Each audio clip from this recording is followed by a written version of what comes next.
Hello. Hi. Happy Tuesday. Hello, everyone. We're back. Can you see me? Can you hear me? Are we good? What's going on? What's the vibes? How's everyone doing? Hello, hello. Let me know. What's up? We got a good one today.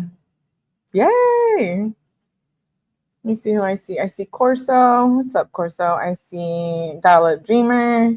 I saw Britt Nicole, 𝗵𝐶𝗵𝐿.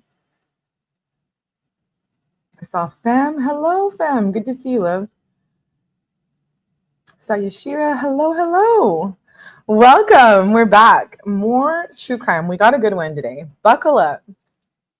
This one might make you a little upset. Hello, Emily's Dismantling Delulus. Good to see you, beautiful. We are going to, hi, welcome, welcome. Happy Tuesday. I know I was off for 2 days, but we got lives planned for the rest of the week. So we're going to continue.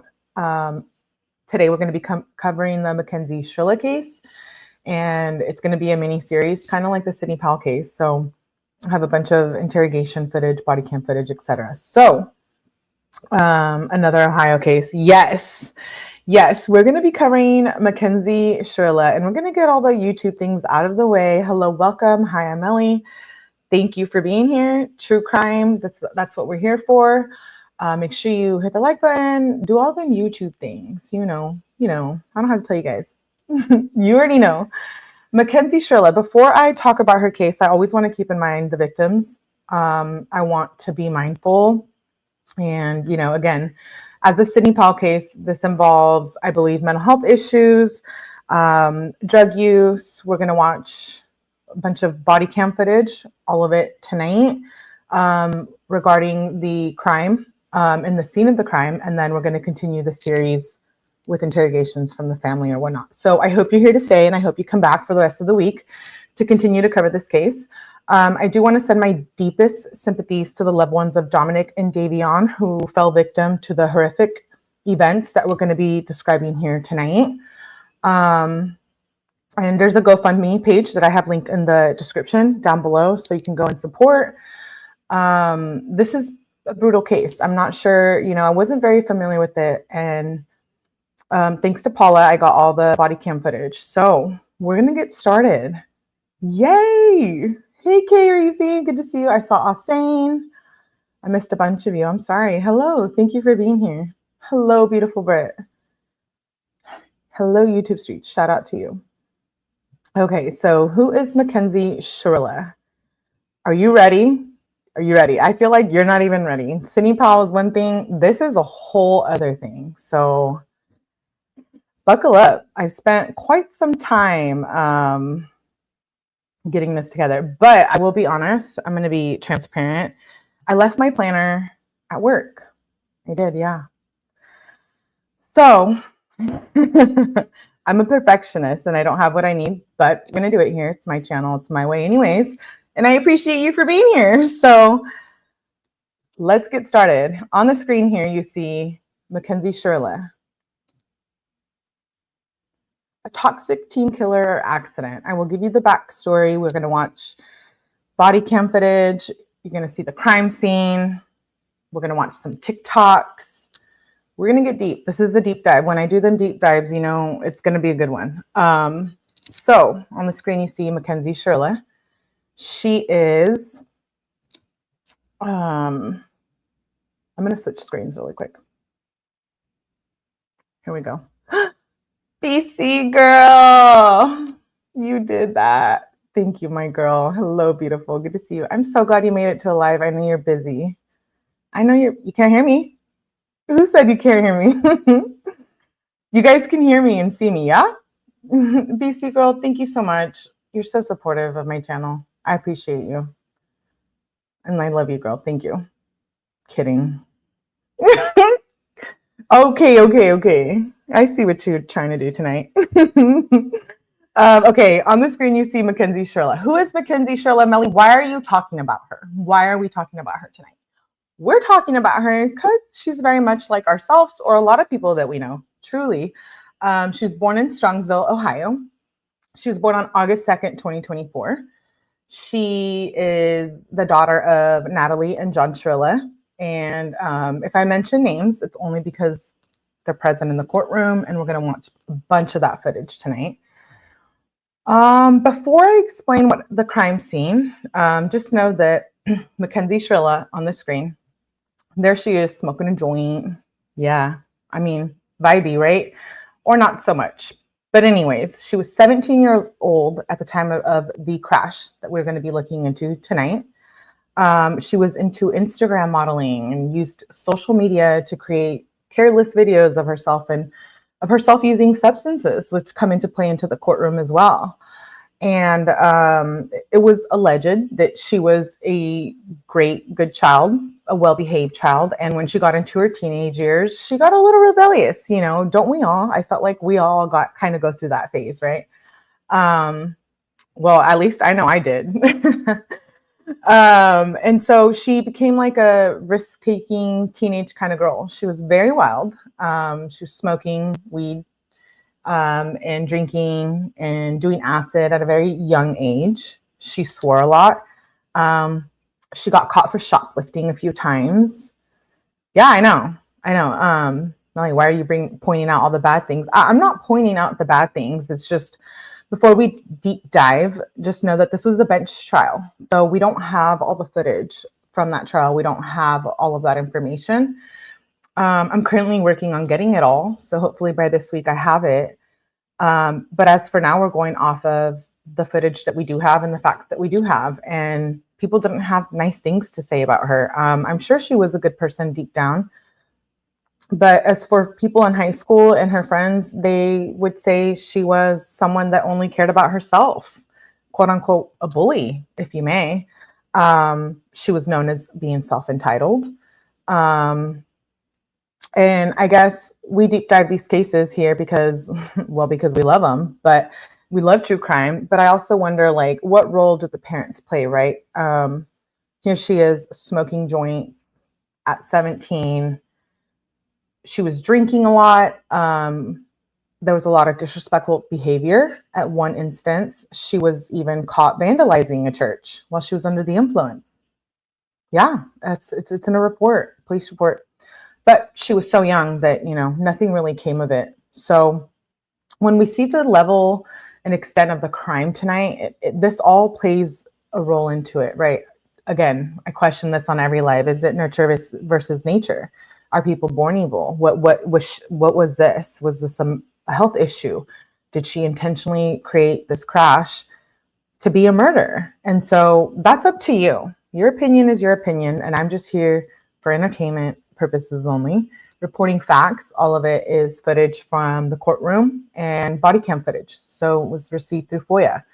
And I think it's important to not ignore, you know, things like, where were her parents while she was doing all of this? And we're going to see a lot of that footage as well. So I'm not here to be mean to anyone in particular. And I'm not here judging McKenzie. I think we all have a side of us that, whatever, on social media or in the past. And should someone be judged for that? No, that's not what I'm here saying. I don't think that someone's past defines who they are now, right? And I can speak for myself.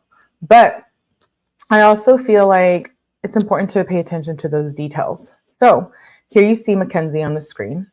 I'm going to show a few TikToks of her, and then we'll move on to why we're going to be talking about her today.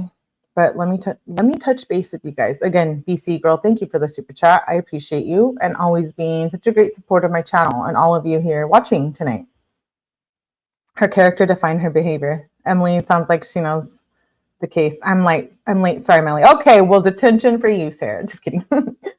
Detention for everyone, because we always have a good time there. Hello, Britt. Oh, let me see. Did I miss someone?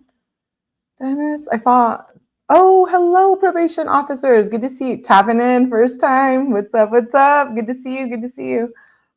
I appreciate you guys for being here. So, the day of the crash, we are talking about 2 people that lost their lives. That's why I said that announcement at the beginning of the live. And we just want to be mindful. And in the comments, I don't feel like I have to tell anyone, but you never know. It's YouTube. We just want to be respectful and mindful and considerate and just have an open mind until you get all the facts, right? We don't have all the facts because I don't have that police report yet, but I should soon. But like I said, these are facts going off of what was in the courtroom and her TikTok and personal accounts. So on the screen, you see McKenzie Shirillla. I am going to, actually, let's just move on. Why are we talking about McKenzie? Who is McKenzie? You just saw who she was now. Why are we going to talk about her? We're going to talk about her because she was dating someone by the name of 𝗏. And it was a toxic relationship. She was dating a guy named 𝗏. They began dating in the fall of 2021. They met at a party, mutual friends. The relationship was at first kept somewhat low-key hidden. But it became official on social media, and she claimed that 𝗏 was her soulmate and that, you know, they had the image of a perfect couple on social media. And you know, when you're in high school, you know how that is. She ended up moving in with 𝗏. They ended up being together for quite some time, and she ended up moving in with his family. And both of their families became extremely close. You know, when 2 people are in a relationship, they get to know each other. And they were all involved with one another throughout the relationship. And 𝗏 starts seeing a change in her, what we're going to see from interrogation footage from his family and his friends. At some point, she changed, right? They started to fight, break up, make up, get back together, fight, break up. I feel like all of us have been there at some point, but you know how that is. And then they would get back together as if nothing happened. And so it was concerning to, I think, 𝗏's family. From a lot of the research that I did, I felt like McKenzie's family was really excited that she had met such a good guy. And I think that McKenzie shows signs of, maybe mental health issues. I think there was something going on for her to become this aggressive and violent and abusive, and to be using acid, weed, and drinking. I mean, we've all done that, but this isn't about you and I tonight, right? We're talking about McKenzie. And so I feel like those are things we should keep in mind. And toxic relationships, we saw it in the Karen Reed live that I did recently. We see it in a lot of lives in true crime cases, toxic relationships. And I feel like this was very much that. And so they would fight, make up, break up, and get back together. And so she changed, you know, according to 𝗏 and his friends and his family, she became aggressive and toxic. She was extremely controlling. There was an instance where 𝗏 broke up with her, and she just didn't want to let go. You know, she would keep showing up to his house, allegedly, doing all kinds of stuff. And he realized like he didn't want to be with her. And so it kind of set her off. I feel like we don't know the crime yet if you don't know if you're not familiar with the case, but keep in mind before you watch the footage, the crime scene footage, was it intentional, or was she just a toxic girlfriend and wanted to get rid of her boyfriend? Was it actually a mental health issue or a health issue? Those are just things to keep in mind. So as she changed in the relationship, you know, 𝗏 also, he checked out. He wanted to break up with her. There was instances where, I'm going to play a video. They had a fight, and she threatens him. I'm going to pull it up just so you guys can see what I am talking about. Bear with me. Like I said, I forgot my planner. Not me forgetting my planner. We're old school here. We're old school. I know. Do I have it together? No. This is going to be a short clip. It's like literally a minute. This is a fight with 𝗏 and McKenzie. I'm going to show you the clips that I have according to how I planned out my live. I introduce who the people are if you're not familiar with my lives. And then we introduce the crime, and we deep dive into their background a little bit. And on the screen right now, you're going to see a video conversation between, or a telephone conversation between McKenzie and 𝗏. And I will get to 𝗏 in a minute, about the toxicity of their relationship.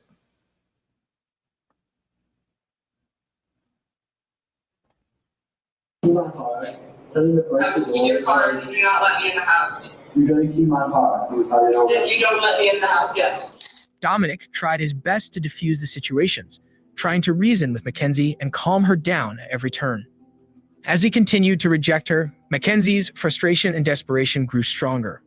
She alternated between begging him to take her back and threatening him if he didn't. Dom, if you do not open, like, you think I'm joking. You think I'm joking. You think I'm joking. Like, I'm dead ass. What do you mean? You know it. That's exactly what I mean. It doesn't. You don't know exactly what I mean. You're gonna come open this door right now, or there's gonna be a serious problem. But the more So you hear her saying there, that's her on a phone call. You hear her saying, Dom, if you don't come and open the door right now, I'm going to key your fucking car. So Dominic tried to call off the relationship. He didn't want to be with her anymore. He was like, I'm done. I'm breaking up with her. Hello, Barry. Good to see you.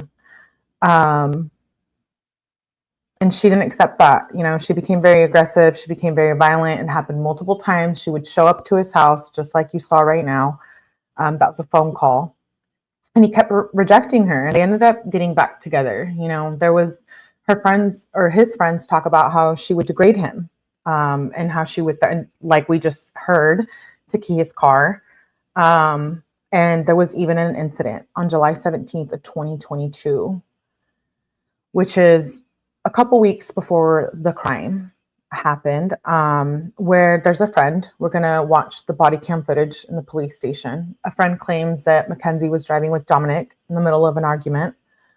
He called his mother, and he was calling his mom and being like, can you pick me up? Can you pick me up? McKenzie's acting crazy. We're driving right now. She's in the car. She's being loony, like she's being nuts. She's saying that she's going to do all kinds of crazy things while she was driving.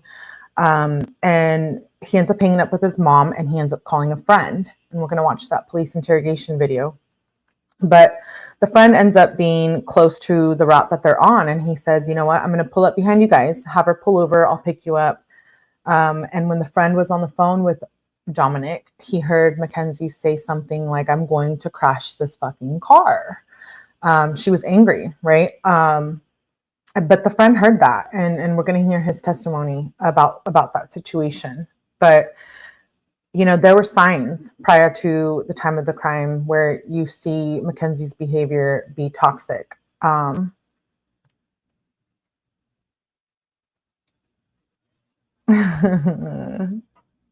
Right, don't forget the planner.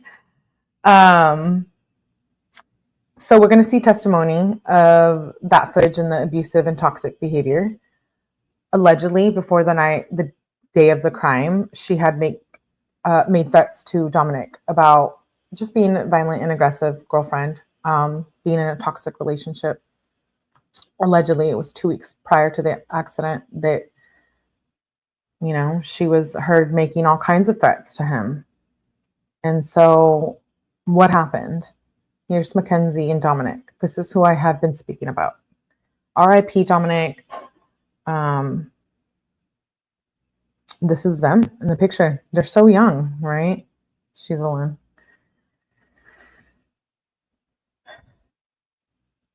I know. Just look at these pictures. Take them in before we get to the crime scene. This is Dominic and McKenzie Shirillla. Dominic is no longer with us. He is a victim of this crime. So sad. So what happened? Melly, why are you telling us about McKenzie and Dominic? So on July 31st, 2022. Well, I apologize. Let's begin on July 30th, the night before the crash. McKenzie and Dominic had recently broken up and they reconciled. And they decided to get back together and give it another shot. And they went to a friend's house. They went to a little shindig, a little party at a friend's house. And everyone was smoking weed, drinking, dancing, hanging out, you know, the usual stuff. And they ended up staying the night there. You know, everyone, from what we hear from in the interrogation, police interrogation videos, everyone had a good time. There was no signs of McKenzie and Dominic fighting. And they end up sleeping there. They sleep the night away there, and they have a friend. They go to the party, and they meet up with a friend named Davion. And Davion was also at the party, and he ended up sleeping there as well. So that was on July 30th. The early morning of July 31st, around 5 a.m., McKenzie wakes up, and she wakes up Dominic, and she's like, "Hey, let's go." Right? I feel like we've all been there at some point. And she's like, "Hey, let's go. We're gonna go home. Like, it's 5 a.m. You know, everyone's got shit to do, whatever." And Davion wakes up as well, and he says, "Hey, can I get a ride home?" So Davion ends up being just quote unquote collateral damage, but he was the victim of this crime, and he also lost his life, and he just wanted a ride home from a party. You know, how many times have we asked for a ride home from a party? I can definitely not count them on my hands, many times back in the day. But again, keep in mind that he just asked for a ride home. He just wanted to get home. They ended up leaving the friend's house and in McKenzie's 2018 Toyota Camry. They end up leaving, and as they're driving on a straight road about 1.2 kilometers long, McKenzie drives straight into a brick building, and she crashed into it head on with Dominic in the passenger seat, her boyfriend of like 2.5 years, and Davion in the back seat. It is alleged that McKenzie was the only one wearing a seatbelt, and she drove straight into the building. So was it an accident? Was it intentional? What is going on here? By 6:15 a.m., local authorities arrive to the accident, and the paramedics, and both Dominic and Davion were pronounced dead at arrival. When you see the crime scene photos and the body cam footage, you will see how bad the crash was. They had been trapped inside the vehicle since it had crashed by 6:15 a.m. about. And McKenzie was also trapped in the car, but she was alive. She was life flighted, and she made a full recovery with the exception of a few surgeries. What caused the crash? Well, it's debated, and we're going to get into the body cam footage right now. I'm going to pull it up, actually. I'm going to play a clip from Court TV, our favorite guy, Vinny.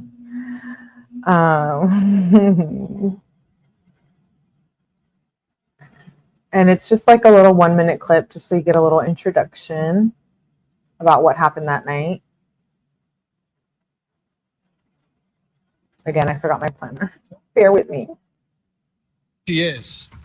She got sentenced 15 years to life for taking the lives of two people. Her 20-year-old boyfriend, Dominic, and their 19-year-old friend, Davion. They were in a car. She made that car go 100 miles an hour into a wall, taking their lives. Somehow, some way, she walked away from it, but those two young men did not. Tonight, the video of the crash. First, you can see the car making a normal right-hand turn here. Okay, everything's normal. Then inside the car, she decides she is going to end everyone's life. Let's watch.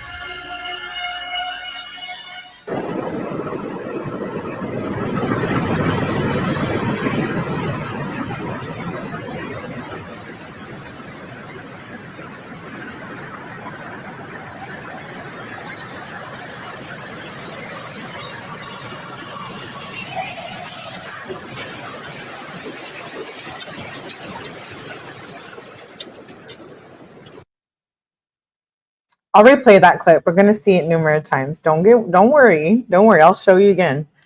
So she drives into a brick building at 100 miles per hour. Yeah, the investigation says the vehicle was going at 100 miles per hour. Was it an accident? What was going on? Well, that same day of the brutal crash, it turns out that they begin an investigation, et cetera, et cetera. They first thought it was just an accident, but as the investigation unfolded, you know, a lot of things came to light about their relationship and who McKenzie was and what her intentions were with the crash. I'm going to play that video again. We're going to see it here shortly. The day of the crash, she did have THC in her system. Initially, police believed that there was a reason for the crash, but they were soon to realize it was much more than that. The investigation began to unfold, and evidence and data provided proved that, you know, she did press on the accelerator intentionally, and she never attempted to press the brake pedal. And the car's black box proved that the vehicle had no defects or malfunctions. So it couldn't have been an accident, right? She was wearing pink fuzzy Prada slippers at the time of the accident. And the investigation shows that her foot was still on the gas pedal. And the expert testified that the gas pedal was pushed to the car's full acceleration capacity. What are you saying? So what I'm saying is that it might have not been an accident, right? People think she did this intentionally, that she killed Davion and Dominic intentionally. And so I'm going to play the next clip. We're going to see the accident again.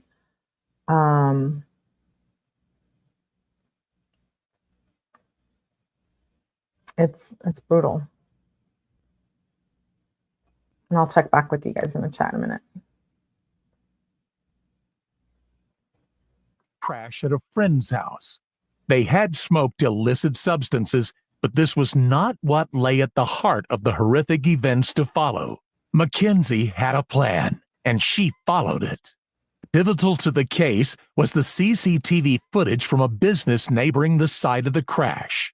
This footage supported what the car's recorded data showed about her behavior as a driver. Both technical analysis and the evidence of our own eyes watching the chilling video demonstrate that far from being high and out of control, McKenzie's actions were entirely deliberate. The first video shows McKenzie turning the car slowly and carefully from Pearl Road onto Alameda Drive. She diligently signaled her right turn, hardly the act of a substance-crazed, reckless teenager. But in the next piece of footage, something changed. The early morning was dark and quiet, until the car came tearing across the camera's view and smashed into a building. How could McKenzie have gone from sober, careful driving to hitting a wall at speeds of 100 miles per hour in such a short space of time? McKenzie had been to Strongville's Progress Drive Business Park before, and she knew exactly where and when she had to put her fuzzy Prada slipper down on the accelerator in order to kill everyone in the car. Her cell phone records held evidence that she had visited the area a few days before with the intent to kill, scouting out the scene of the future crime. She chose the area and the time early in the morning, before any witnesses would be around. This plan did not involve Davion. Davion only needed a ride home and was in the wrong place at the wrong time. McKenzie did not think about him in the back seat. She treated him only as an item of luggage and had to be reminded by the judge of his tragic death when she was reading out her... So, what do you think? I'm curious what you think thus far. I still have a lot to get through. Don't worry, we're not done here. There's a lot. There's a lot. So as you heard in that clip, the black box showed that it was intentional. The crash was intentional. She drove her car 100 miles per hour into a building, and Dominic and Davion lost their life. The black box evidence and surveillance also revealed that the steering wheel was jerked at 142 degrees to the right and to the left just before the car left the road and crashed into the building. not only did the investigation prove that she caused the crash on purpose, but that she had carefully planned the route, as we just heard, that she was going to take 3 days prior. So there's surveillance footage for a lot of that. We're going to watch a lot of it.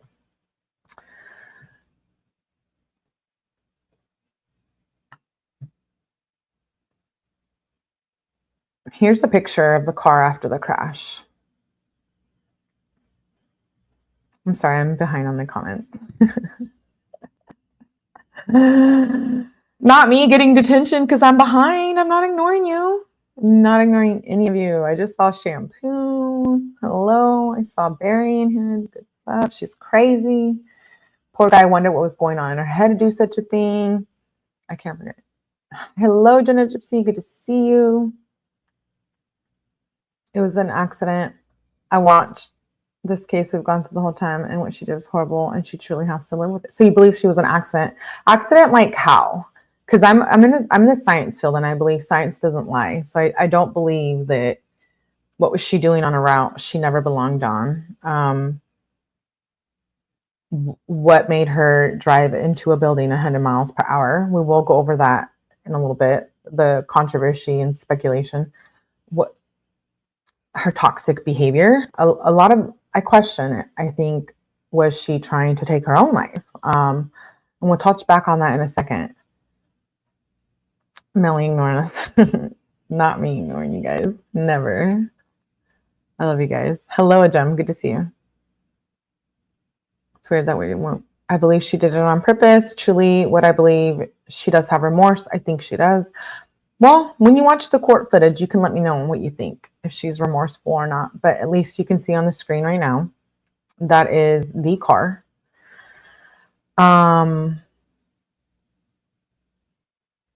Who's Dominic? Who's Dominic? Who's Dominic, the boyfriend? This is why we're here. We're talking about Dominic Anthony Rousseau tonight. He was born on September 24th, 2021, and lost his life at 20 years old due to this accident. He graduated in 2022 from Strongsville High School, just like McKenzie. He had 4 brothers and 2 sisters. It is alleged that he loved to read, loved music, loved to help others, from what his family says in the court footage and in his obituary.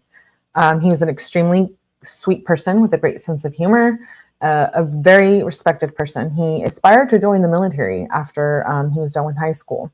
But he was also a businessman. Just at 20 years old, yeah, he was a businessman. He had opened a couple of companies.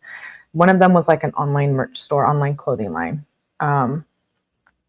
And he ended up dating, like I said at the beginning of the live, high school sweethearts with McKenzie, and his family accepted McKenzie. They ended up dating, and she moved in, so they were close. I want to highlight something that I read off his obituary, which was controversial at first, because McKenzie was caught on there making comments on his obituary that were random and off-setting to the family, so they were deleted. But one of the ones from a friend was, quote unquote, "He helped me through it all. I was in and out of the foster care homes. And when he was there, even if I just needed to sit on the phone with him, he was my guardian angel then and now." Another one says, "I would give my life to bring you back. I hope you're watching over us. I hope you see how much you're cared about, and I'll see you again." That was from his sister, Christine. So Dominic was a very, I apologize, he wasn't the one in the foster care. That was Davion. He was very well loved by his family and his peers and his friends. And I believe if McKenzie's family loved him as well, I think he might have been a good fit. You know, they thought he was good for McKenzie. McKenzie had a lot of behavioral issues from what we hear about. We're going to watch a lot of that footage. And so he was in the front seat, passenger seat, when the crash happened. And his friend Davion Flanagan, who was born on March 11th, 2021, he was also in the car in the back seat. He's the one who asked for a ride home. Davion has 2 sisters. He's the one who grew up in the foster care. That was my mistake. Until 2012, when he was adopted by the Flanagans. Him and his sisters were adopted by the Flanagans, and we're going to touch on that in just a second. But he was a strong believer in the church, and he was baptized on April 1st, 2018.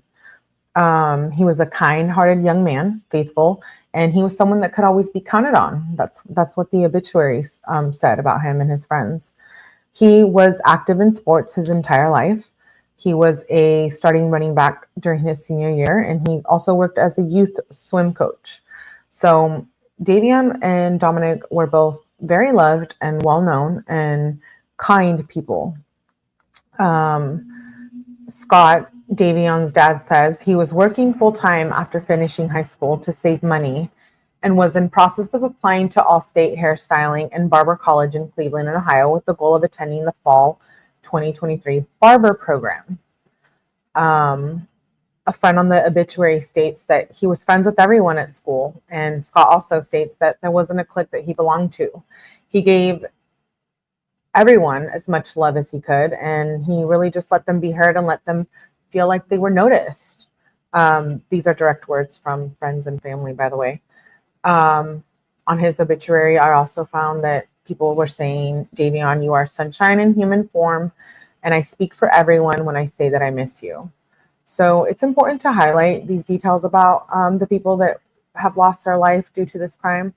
We're going to see it in the court footage, but, you know, my heart goes out to the Flanagans and the Russos for what they have been through. And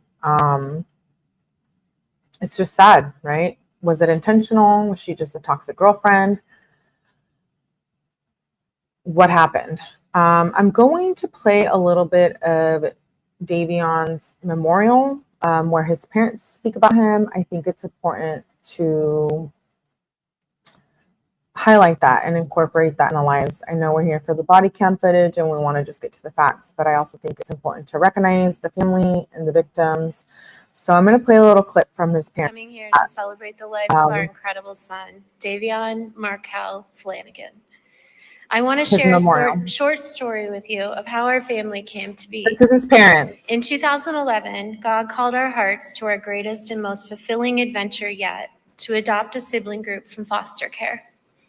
I will never forget the day that I came home from work and my husband, Scott, couldn't wait to show me a group of kids that he had found while searching the website for foster to adopt kids. This had happened a few other days before, but this day was different. He excitedly pulled up the pics of this adorable sibling group of 3 that had just become available for adoption. We read the very short bios, only 1 to 2 sentences long each. Their infectious smiles and strong bond drew our hearts in. We were immediately in love. Trying to be level-headed, we agreed to sleep on it and contact our social worker for more details if we were still feeling led in the following days. That next day, early in the morning, before we had even had a chance to start our day, our phone rang.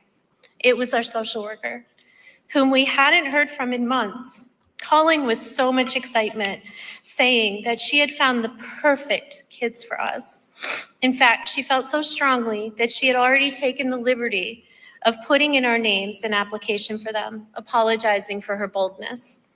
She raved about how this was such a great match and didn't want to waste any time for us, wanting to be sure that we were considered for these kids. With hopeful hearts, we wrote down the case number of the kids that she spoke of and told her that we would look them up and get back to her. Our hearts literally skipped a beat and soared with joy when the search results appeared. There on the screen were the pictures of those same 3 adorable kids that we had been sleeping on. There they are. It's the first picture I've ever saw of my son, Davion, my 2 girls, Divine and Talia. I instantly started crying and repeating over and over that those are our kids. My heart just knew that it was to be. Oh, and did I mention that it was Valentine's Day? True story. We seriously can't make this stuff up. No, only God can. This amazing boy and his 2 amazing sisters that would forever change our lives were always meant to be ours. We had no idea of the depth of the beautiful story of love and redemption that God was weaving right before our eyes. In fact, we hadn't even known that it was God himself back then, orchestrating it all for his glory. But through these kids and through this amazing community, And through Grace Church, we found God and discovered his great love for us. Davion had a strong faith in God. He always stayed close to that and trusted in him. My family found a second home in this church and in the arms of Jesus. I personally felt the call to be baptized in the spring of 2018, like Jonathan mentioned. I had originally planned to take the plunge alone. God, however, had bigger and better plans.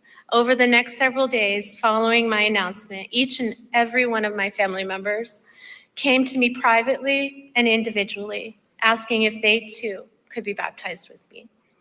My heart was so touched that they wanted to proclaim their faith as well. They were so sweet, each and every one of them, saying that they didn't want to take away from me or my thing that I had decided to do. Oh, but it was never about me in the first place.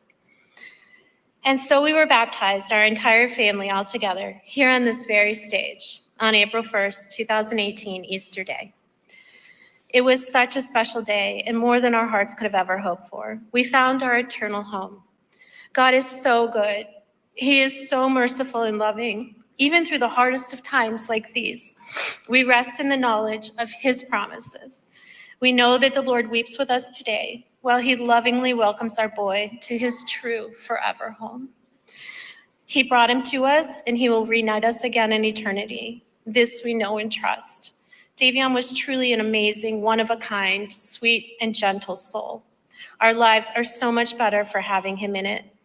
We rest in knowing that he has gone ahead of us and is helping to prepare a place for us all with him in heaven. We love him so deeply and miss him immensely, but we know that he is finally home. He is at peace, he is safe, and he is with our Lord. We are absolutely certain that he is living his best life right now. His crib is absolutely amazing, with a whole room for his biggest shoe collection yet.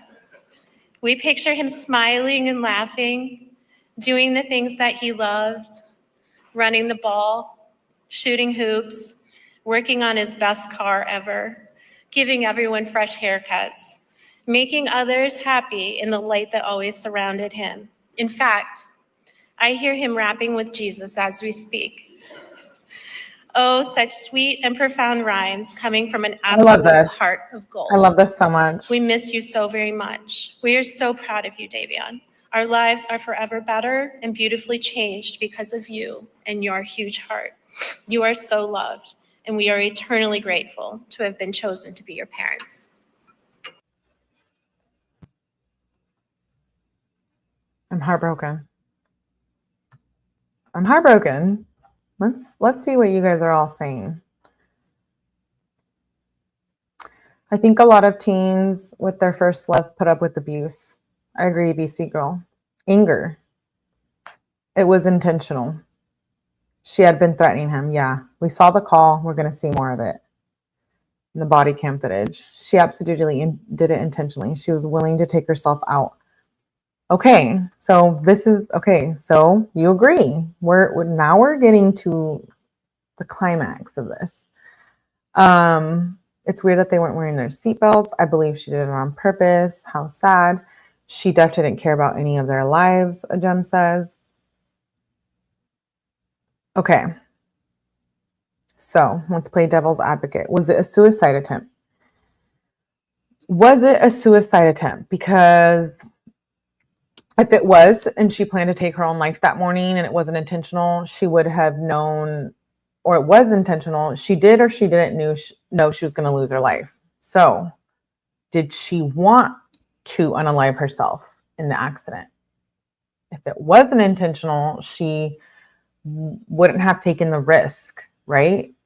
Does that make sense? Like, if she planned it out, she knew there might be a chance that I might lose my life. If it was an accident, she clearly didn't know. But there is evidence that she was on that route prior to the accident. And there is evidence that she was toxic and had made threats like this prior to the accident in their relationship. So was it an unaliving attempt? Did she plan to take her own life? Could she not see her life without him, that she was so angry that they had recently broke up, and she was like, no, if he's not going to be with anyone, I'm taking everyone out. where did Davion come into play? Was he just collateral damage? Did she consider that she was going to unalive him as well? He was in the car. Did she not think about his life? Was it an instance of being at the wrong place at the wrong time? Do you believe she was having mental health issues? You know, the police reports and the body cam footage states that she has no memory or recollection of the crash. And we can make up excuses all day long of why she would do this, or that we've known someone toxic like this. But like I said, we heard her in the voice call with Dominic before threatening to key his car. And we hear that, you know, there was an instance of the friend pulling over behind them and, you know, while they were fighting. So was it intentional or was it not? There's differing opinions. And in one text after the death of Dominic and Davion, she sends Dominic's mother, because she wasn't arrested right away. She sends Dominic's mother a text and she claims that her vision faded to black and that she was going to, quote unquote, get hypnotized so that she could make herself remember of what had happened in the accident. And the prosecution felt that that was very cold, that it was very not normal to text things like that, right? And Mackenzie's mother claimed that, which we're going to see her in the courtroom, she claims that her daughter suffers from PTOS, POTS. It's like a it's like a trachycardia disease. And she claims that it caused Mackenzie lightheadedness or fainting. And that it could have been one of the reasons why she crashed the car into the building. But as we saw on the slide before, that the investigation and the black box evidence proves that she never tried to push on the brake. So her intention was to drive that car into the building at that speed of 100 miles per hour. What is POTS? PTOS. It is a chronic disorder that is characterized by dizziness, and it increases the heart rate when going from sitting to standing, essentially. It does affect the autonomic nervous system, which does control the body's blood pressure, the heart rate, respiration, etc., according to the University of Utah. There are many differing opinions, though. Some people think she's a cold-blooded murderer, and she did this out of jealousy and toxicity, and that she's a narcissist, borderline, has histrionic traits, cluster B type, etc. And others claim that it was a complete accident and it was a malfunction of the car or whatnot. We also hear in the courtroom footage that that's not true. The black box evidence proves that she accelerated and didn't have any intention of putting pressure on the brake. There was a lot of controversy surrounding the case because Mackenzie was on social media shortly after the death of both of her boyfriend and her friend, and she was acting like nothing happened on social media. It was very much, she was out there still partying, doing her thing. Well, I'm going to show you a little bit of those TikToks and you can tell me what you think.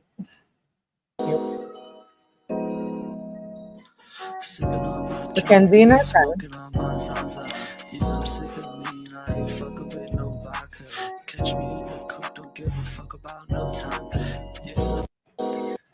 Let me play that again. Sipping on my drink and smoking on my Zaza. Yeah, I'm sipping lean, I ain't fucking with no vodka. Catch me in the coupe, don't give a fuck about. So that clip that you see right there, she got a lot of heat for that, and the prosecution claimed that, you know, this video, she dressed up. The crash happened July 31st of 2022. She didn't get arrested right away. She was free for a little while until November 4th of 2022. So she was able to go to a Halloween party, and she dressed up as a weed plant. And she also dressed up as a corpse. And the prosecution brings that into the courtroom and states that her intention was essentially vile and that she had no remorse for any of the victims. I'm going to play a little clip from the courtroom that shows her behavior on TikTok And another clip where the prosecution claims that she was not remorseful and that she was gross and her behavior was gross. We're just deep diving. We're going all up in the TikToks tonight. I'm not even cool. I'm just one of those girls that can do a lot of drugs and not die. Gotta figure like a pin, gotta figure like a doll. Don't care if you think I'm dumb, I don't care at all. Can't best if I wanna be adored. I'm the girl you die for. Objection, Judge. None of this was introduced in the trial.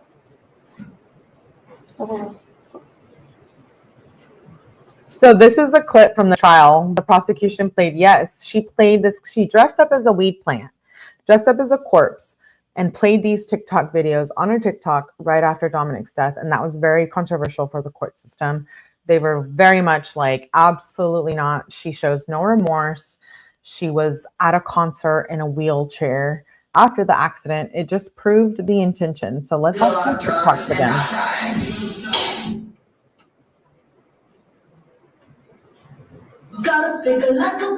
Listen to the lyrics. Don't care if you think I'm dumb, I don't care at all. Can't best if I wanna be adored. I'm the girl you die for. So those lyrics say, I'm the girl you die for. And the prosecution really went in on that. They were really like, why are you posting things like this after you just killed your boyfriend in a car accident? So let's watch the rest of this. Objection, Judge. None of this was introduced in the trial. Don't ask me what I think. Shortly after the crash, Strongsville police were notified that they had received concerning emails from the community that the defendant and her mother were seeking employment with the Los Angeles modeling agency. McKenzie Shirilla said to Vitaly, "Thank you for the comment. I would love to work with you guys. I've been emailing you guys a lot. Such a great opportunity. Thank you." Is there a date? There is not a date on this, Your Honor. Based on the investigation, it was delivered to the police while the defendant was still in the Metro Health Hospital. So it was during that time period. She was in the hospital for several weeks. Shortly after being released from the hospital, the police were provided additional videos of the defendant from her wheelchair as she attended a concert down in the Flats.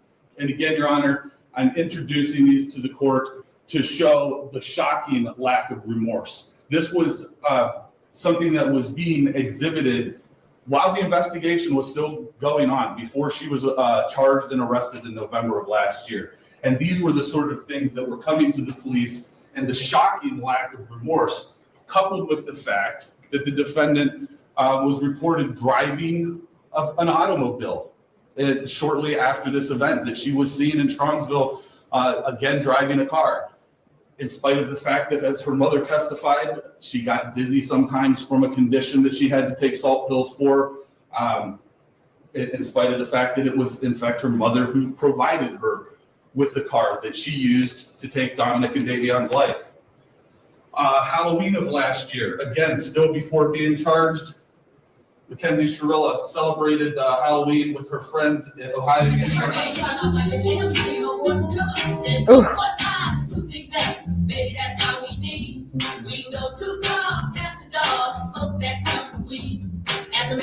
Ooh. Judge, can I just make one continuing objection? Sure, thank you. Thank you.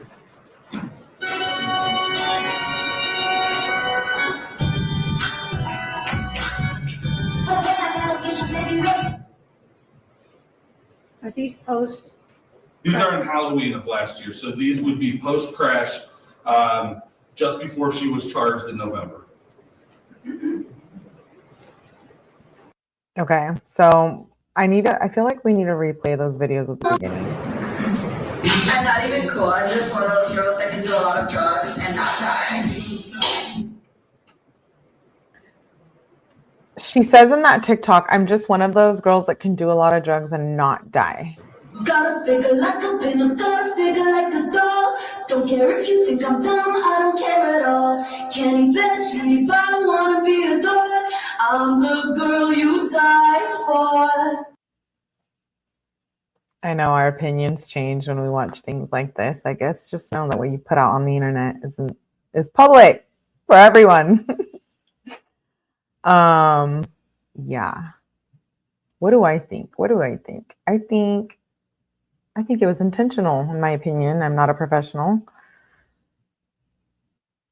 Unless they can prove by some scientific way that she lost her damn mind and her vision.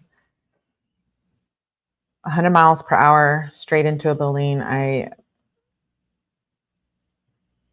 don't know.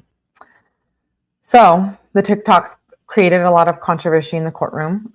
She went to a concert in a wheelchair as well, which we saw in that little clip. Clearly the prosecution believed that she was not deeply sorry and that she showed little or zero remorse after the crash and during the court proceedings, which we're going to watch a little bit of. And I have the body cam footage of her being arrested. We're going to play all of that soon. We're just getting through the core crux of the details of the case. She did show remorse and guilt, though, in the hospital the day of the crash. I will say that she did.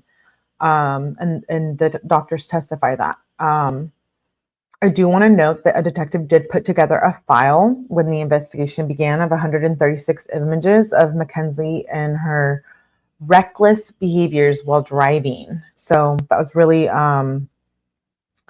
brought up in the trial, the 4-day bench trial that we saw, see bits and pieces of, that she had a lot of reckless behavior while driving, and there was a history of her driving under the influence as well and recklessly as well. So we're going to see her in the body cam footage at the hospital.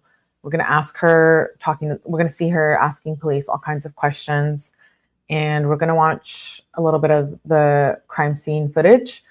And one of the things that also created controversy was that while she was in the hospital, she also was in there looking in the hospital, in a hospital bed, looking for model opportunities on Instagram, modeling opportunities.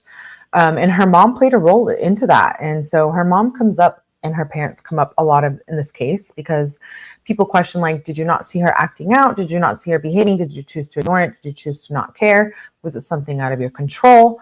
But her mom also is in the Instagram post helping her get an Instagram job, model gig, while they're in the hospital, and Dominic and Davion just lost their life. So that plays a role into the trial as well. We're going to watch body cam footage where she's in the hospital and ask police to take her license for 10 years. It's like she thinks that this was just a little mistake and that it can be, resolved with a little punishment. But I don't think she realizes the level of extent at the time of what she had just done. Or maybe she did. There was also comments, like I said, posted on Dominic's obituary that were cold and insincere, and the family had them removed. And according to the prosecution and the family, they think she lacked remorse. And so I'm going to play, we're getting down to the body cam footage. Yes, we're going to play her mom in the courtroom giving a statement about McKenzie. And it's just going to give a little, I think, back information to their relationship and what that was like and what it was like for McKenzie to grow up in an environment like that. There are more people. Great. Yes. Remorse or good acting, says Kay. Hello, Kay. I don't know if I said hi to you. Hello, love. I agree with you. Cluster B's are trauma responses to cluster A's. My opinion is still the same. The choice of the lyrics, bruh. That's what the prosecution stated. Yeah. I'll stop being unhinged. You agree with the sentiment. Okay. Thanks, Sarah. Hello, Gas Mask, a gem. Any of you? Hello, Barbara. I'm sorry I missed you. We're just getting through this, but I'll come back to the comments. Don't worry. So I'm going to play a clip of her mom in the courtroom now, where, I don't know, the behavior seems off. We're going to watch her mom in the body cam footage too, the day of the accident. And I don't know, something just doesn't feel right. Let's see what you think. Hello, Mary. I saw your comments. I can't deal with it. Just right. Thank you, Mary, for being here. I appreciate you. So let me play the mom. This is the mom's testimony in court about her own daughter and whether she thinks she's a cold-blooded murderer or not. My name is 𝐿𝐿𝐿𝐿𝐿𝐿𝐿 Shirilla. I just want to say, am I allowed to address them at all? Sure. I just want to say to the families that I'm broken, sad, and lost, and my heart hurts for everyone, okay? Davion was her new friend, and Dom was the love of her life, and he was part of our family, okay? I'm just so sorry that this happened, and we're heartbroken, okay? And then, Your Honor, this was a terrible, tragic nightmare accident to have happened that she has no memory of, and she will never emotionally or physically recover from it. She almost died too, and we're asking that you please not run the sentence as consecutive. He was family, and we all loved each other.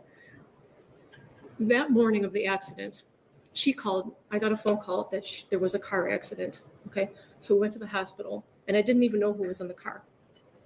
The names had not been confirmed yet, and I'm going to cry because I missed Dom so much. We loved him so much. So I called Dom like over and over again, praying that he was going to answer the phone, and he didn't answer the phone. So then I tried to call his mom, and she didn't answer the phone either. And I still didn't know who was in the car. I didn't even know if she was alive. I didn't know what was happening. So then we were in the waiting room. And then his mom she did call me. So I answered the phone, and I was like, oh my God, like, I don't even know who was in the car. Like, what's happening? Was that Dom? And she said, what do you mean? My son is dead. And I was like, I'm so sorry. Kevin. And she said something like, and now I have to wait until your kid's out of the hospital. And then I didn't hear the rest.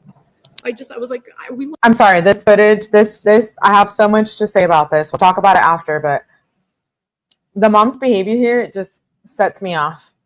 Melly finds a way to keep me on. Thank you, Corso. I appreciate that. I don't understand why this girly pop isn't even going through the motions of acting like a person who gives. I feel like her mom is enabling her too here. That's just my opinion. But I feel like, what are you saying in the courtroom? What are you saying right now, ma'am? Loved him so much, and I hung up the phone. I did not. Her mom got a lot of shit for the social media post. What was going on yet? Okay. So then that was it. So in the hospital, that Vitality post, I commented on that because somebody had called her a murderer. Okay. And she's not a murderer. So she didn't even have her phone at that point because the police had still had it. Okay. So I jumped on. And I was like, she's not a murderer. She's more sad than most of these people commenting. She's been trying to get in touch with you. I mean, at that point, it was just an accident. So I commented on her behalf, not because of the modeling opportunity. Who cares about that? I don't. You do. You brought it up in the hospital. Murderer. Okay. And I don't even know how that comment got on the phone because the police still had her device and she could not access her phone or social media. That's why I did it.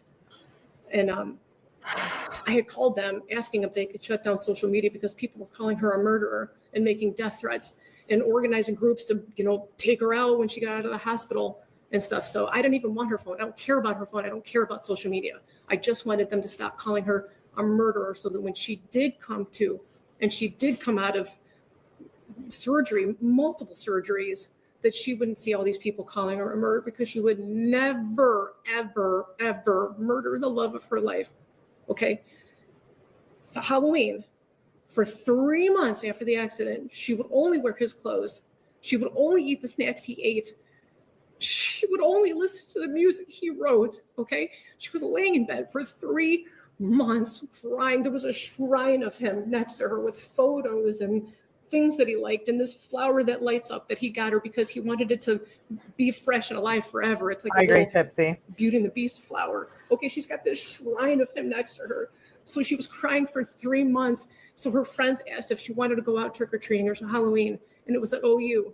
And she didn't even want to go. She said, I don't know, should I go? She couldn't even walk yet, barely. So I told her, I said, baby, please go. It's Halloween. You've been laying for 3 months crying. Oh, so she sent her to the Halloween party. A moment of fun. So we told her to go. My husband drove her. I brought her back home. She just needed a second of fun from losing her whole world. So that was us. We told her to go. And that concert she went to with Dom's cousin, Abby, they picked her up. They brought her there. That was Dom, McKenzie and Dom and Abby all decided to go to this concert together while they were in the hospital.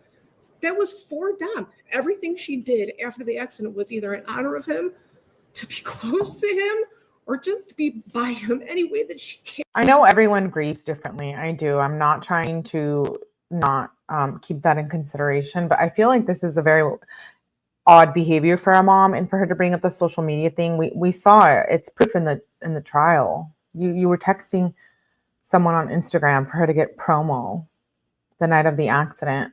What did she dress for as Halloween? She dressed up as weed and a corpse. Feb says, I don't believe it. Emily says they never told her no. She was a spoiled brat who had tantrums. She did not have control of her temper. Now she needs to pay the price. I agree. Hello, NorCal. Good to see you. I saw Emery. If I missed you, I'm so sorry. Go back. You know we get hot and spicy in here. Well, we're gonna talk about it.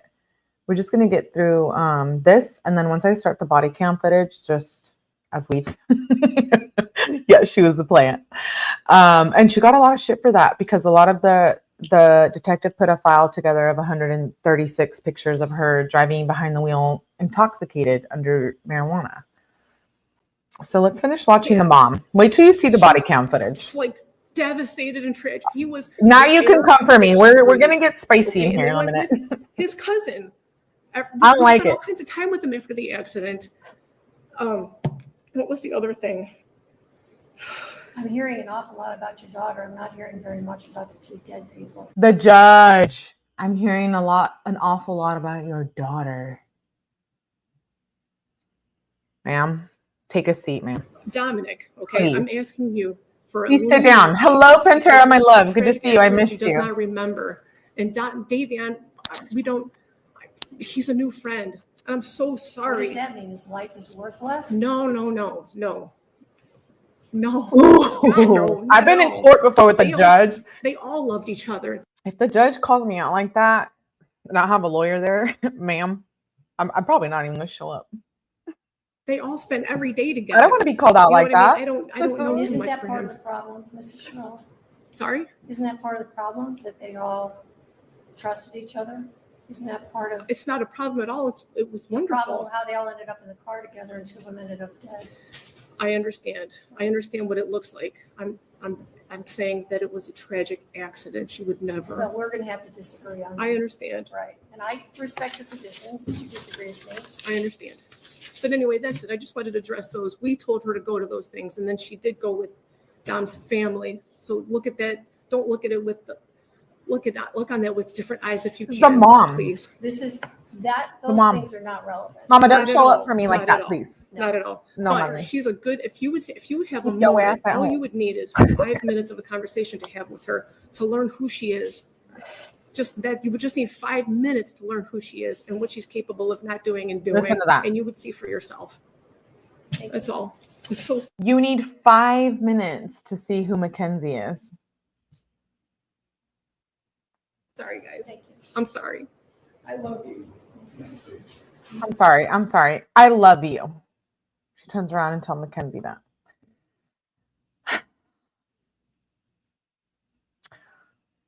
Who's going to tell Mama we need her up here to give an interview?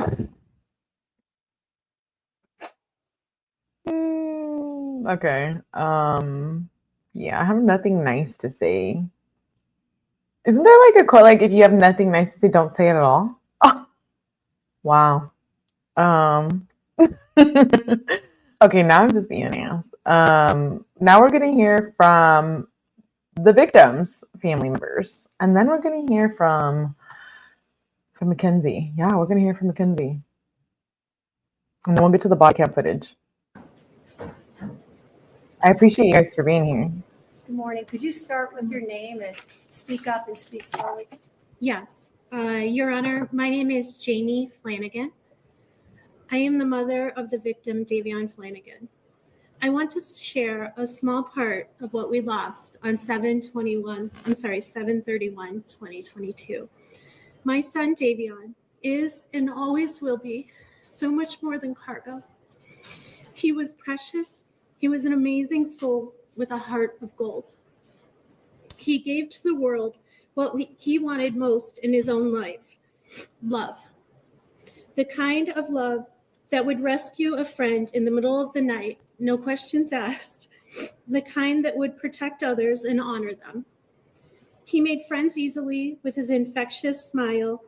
He was a gifted athlete. He had plans to go to barber school and open his own shop. My son did not have a clique of friends, but instead was a friend to all.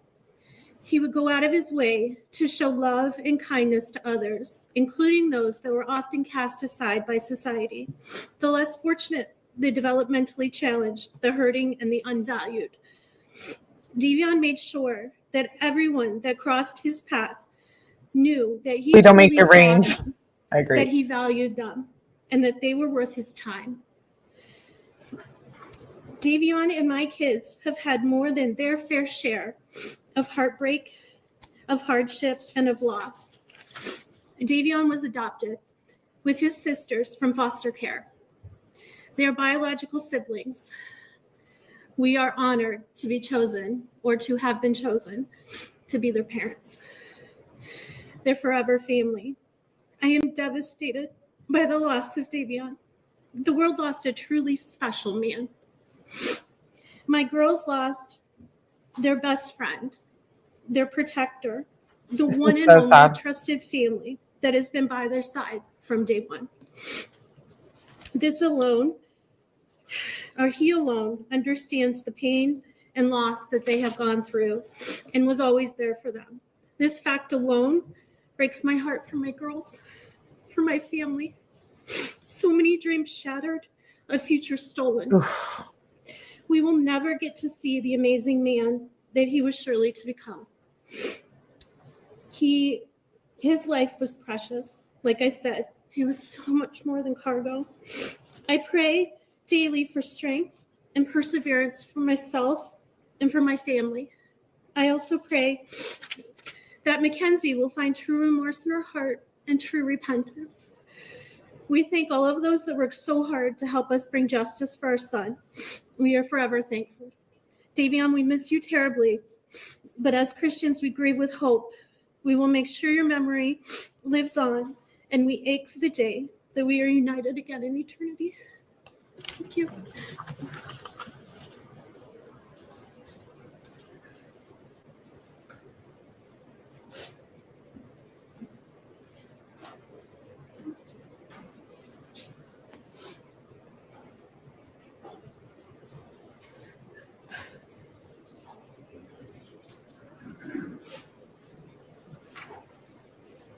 Hello, could you start with your name?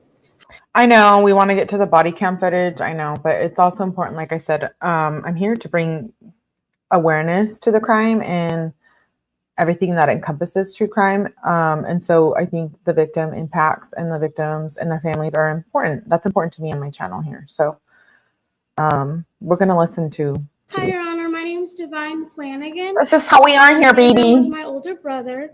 Get with it or Raising don't get with it. Davion I don't know. It's up Flanagan to has you. been very difficult for me. We have gone through everything together since day one. Davion was a big brother to me and my younger This sister, is her Julia. sister, his We sister. all got adopted together in 2012. After Davion passed away, a lot of trauma and past pain has came into my life, causing it to be difficult to heal from this trauma event, or this traumatic event. Hello, Davion Prime. was not Hello, just love. a big brother to me, but Hello, a role meow. model in many ways. He was the person I trusted the most because he made me feel safe. He taught me the importance of cherishing each moment and enjoying life. The memories we have are strong, but losing him has shown me the value of life. Here's how God works in ways you can't understand, but is worth it in the end. This is so I don't cute. want This this is pain his for anyone sister. else. I don't want people to have to go through this. As an 18-year-old, I hate the fact that he has gone because someone decided to take his life. Now that Davion is gone, I feel stuck. I feel as if I can't move forward. I feel lost. He was the one who picked me up when I fell. He was my best friend and the only person that has stayed with me since I was born. I would like you to give McKenzie the longest possible sentence. I've known her for about 3 years, and as she's always taken the easy way out. You should. This part just got redacted for a second. Go comfort me. She will be eligible for parole, while my brother will be gone forever. Thank you, Your Honor. Thank you. Oh. Look at her. What? Does she look remorseful? Is she upset? No. I can't do it. Maureen, can you start with your name? I can't do it. I'm Christine Russo. I'm Dominic's mother. Oh, this breaks my heart. No one wanted this to be a murder or to punish McKenzie Shirilla for this accident. But this was not a car accident. The evidence and science proved that McKenzie Shirilla murdered my son, Dominic, as well as Davion. There's no fix put in this case, as the Shirillas would like to proclaim. Oof. I want to thank Strongsville Police Department and the state of Ohio for seeking the truth behind this crash. Thanks to them, we all know what happened in that car that day. What we don't know is why. I wish I could change this every day. I lost 3 children in that crash. Not a minute goes by each day that I don't think about my son, as well as Davion. My heart is forever broken. The cries heard from the Shirilla family and friends after the verdict are nothing more than a lack of remorse. McKenzie Shirilla had a choice. Dom and Davion did not. We are all left here to mourn. But what Dominic and Davion lost can never be remedied in any way or by any particular sentence. July 31st, 2022, I called McKenzie's mother, hysterical with the loss of my son and Davion. I knew McKenzie was in the hospital. And the first thing it said to me was, she did, Norco. Oh, please don't listen to what everyone's saying on Facebook. Yeah, my son is dead. His friend is dead, and I'm checking on yours. Yet social media is what's important. Social media has made a game out of the life of McKenzie and is making a game out of this heart-wrenching tragedy. No one can imagine the pain of losing a child unless they have lost one themselves.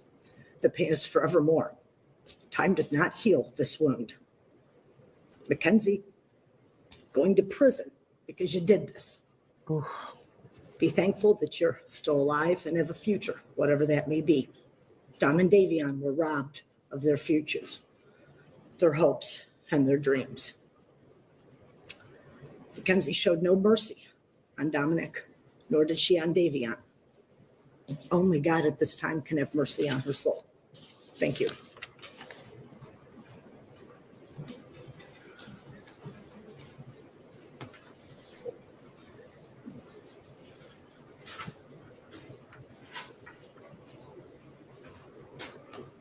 I have nothing nice to say about McKenzie.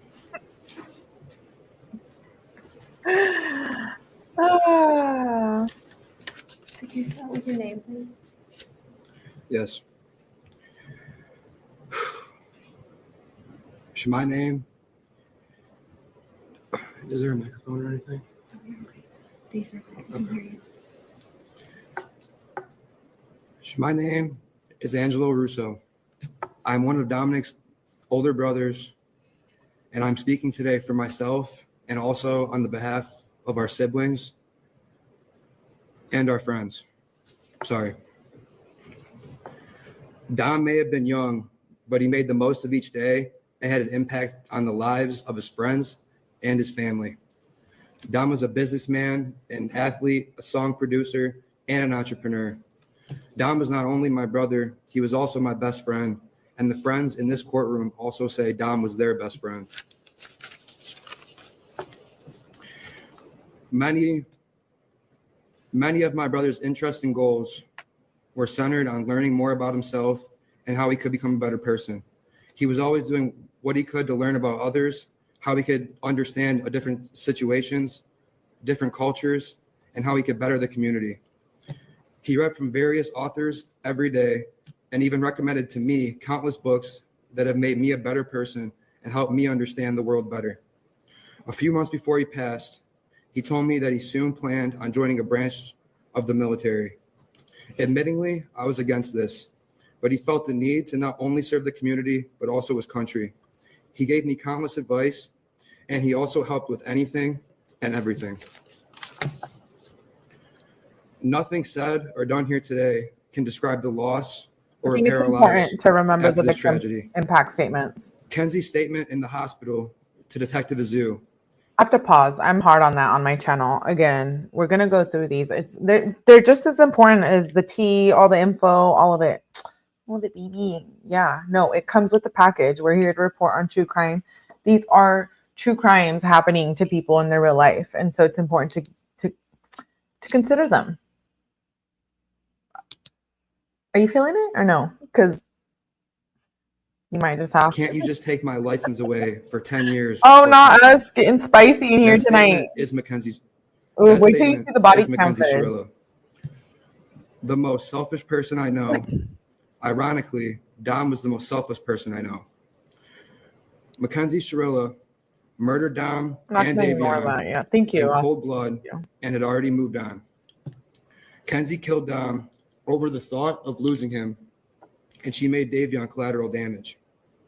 She was driving, going to concerts, and dressing up for Halloween. No thoughts of the families and lives that she had destroyed. As I said, Dom read a book every day. He started 2 companies. He recorded his own music as well as recording music with myself and with friends. Dom helped anyone who ever needed a hand. He was an inspiration to everyone who had the honor of meeting Dominic. We love you, Dom. We love you, Davion.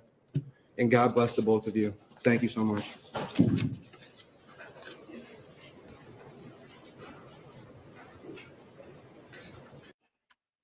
So I don't know. I feel like we get the vibe how the family felt about McKenzie. Or no?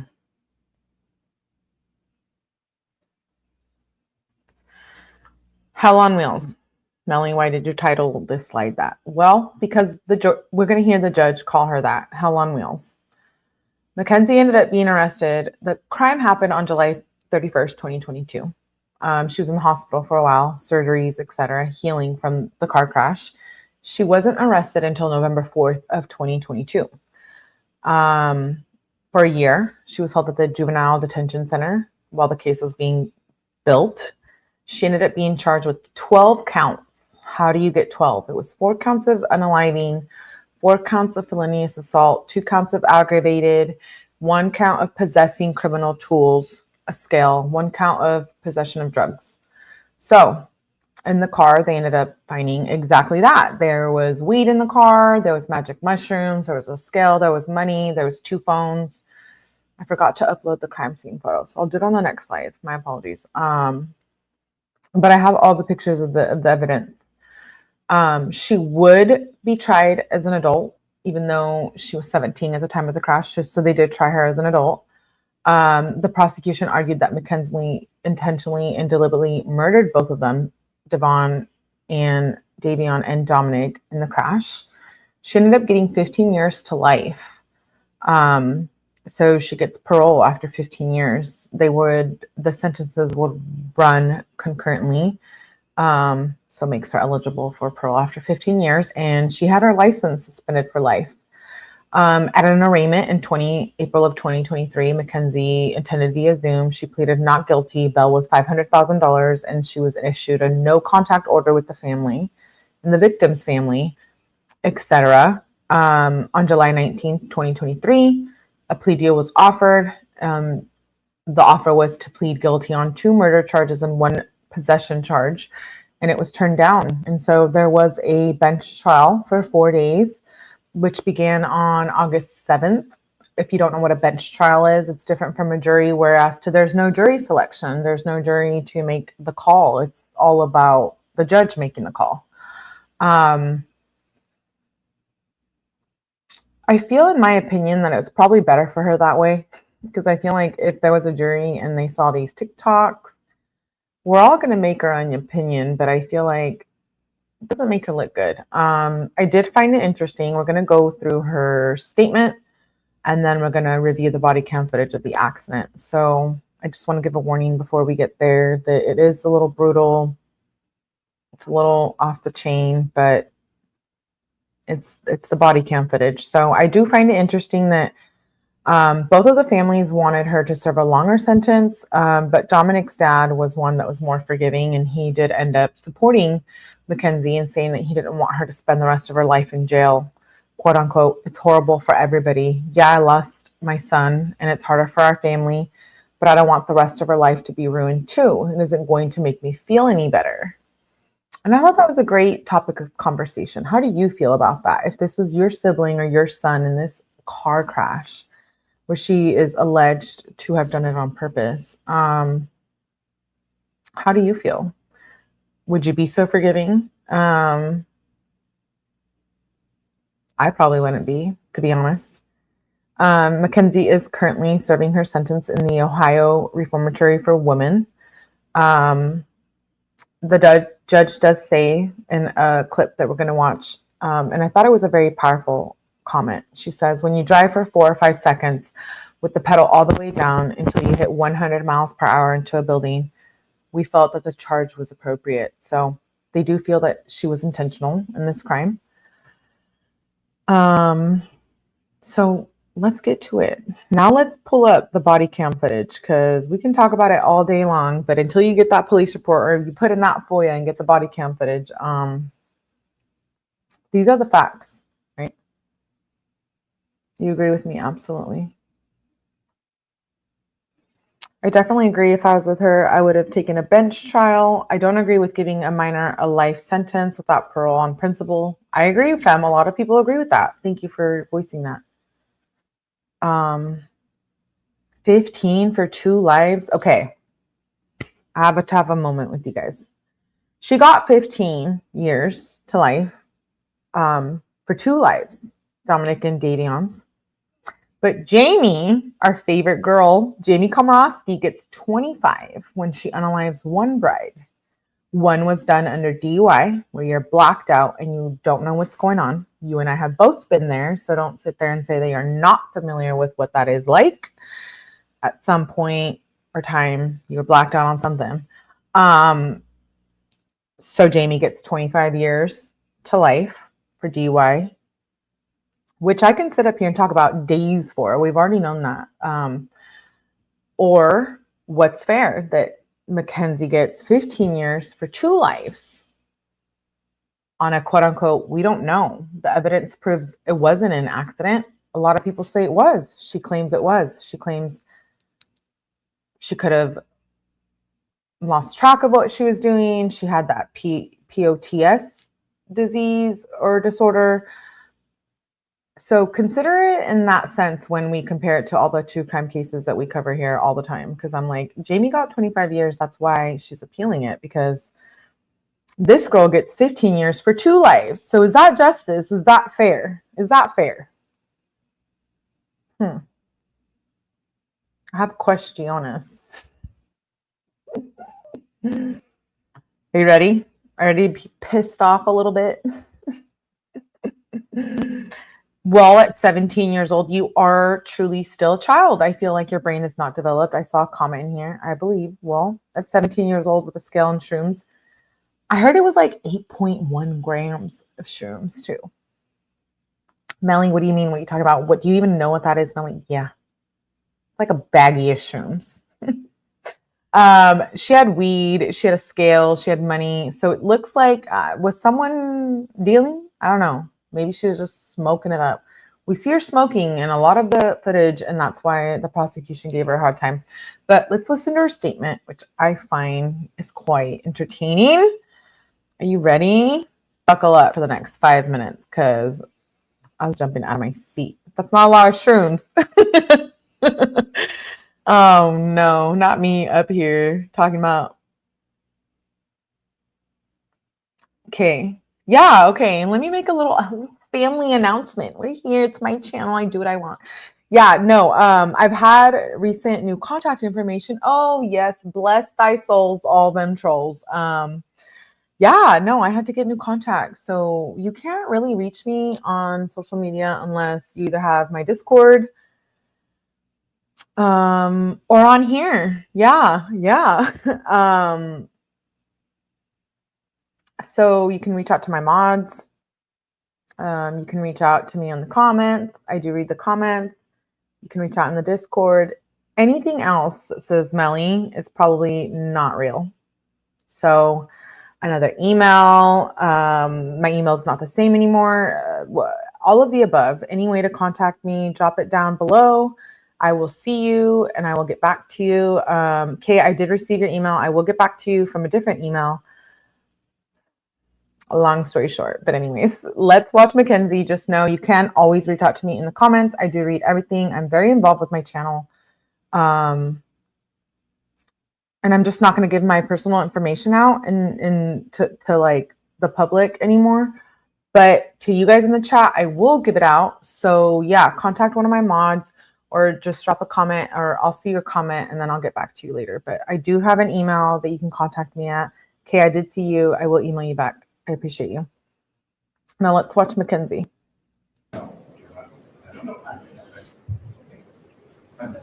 Is there anyone else? I would like McKenzie. This is her impact statement. McKenzie, you don't have to speak if you don't want to. It's up to you. Okay? You can sit if it's more comfortable, whatever's better for you. I just want to make that PSA. PSA moment. Oh yeah. I hope one day you can see I would never let this happen or do it on purpose. I wish I could remember what happened. I'm just so sorry. I'm heartbroken. I love Dom and Davion. We were all friends and Dom was my soulmate. I wish I could take all your pain away. And I'm so sorry. And to my family, thank you for the support and all the love you guys give. Thank you for fighting with me. I love you all so much. I'm done. Thank you. Thank you. Wait, so it was like, we're going to have to rewind. Please be kind, rewind. If you know what Blockbuster is, bring your VHS tapes. Let's rewind them. 56 seconds. And she claims she's remorseful. And then she says, okay, I'm done. I'm done. Judge, I am done. I'm done with my statement. Everyone, I'm done. Is that really her? Now I'm just being an ass. I'm being an asshole up here.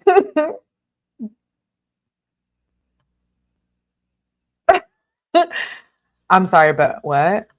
Put on your glasses. Let's watch this again. Is there anyone else? I would like McKenzie to address the court. McKenzie, you don't have to speak if you don't want to. It's up to you. Okay? Oh, I would love to, Judge. I would love to for 56 seconds. I would love to. I'm Dom and Davion. I'm so deeply sorry. I hope one day you can see I would never let this happen or do it on purpose. I wish I could remember what happened. I'm just so sorry. I'm heartbroken. I love Dom and Davion. What? We were all friends and Dom was my soulmate. I wish I could take all your pain away.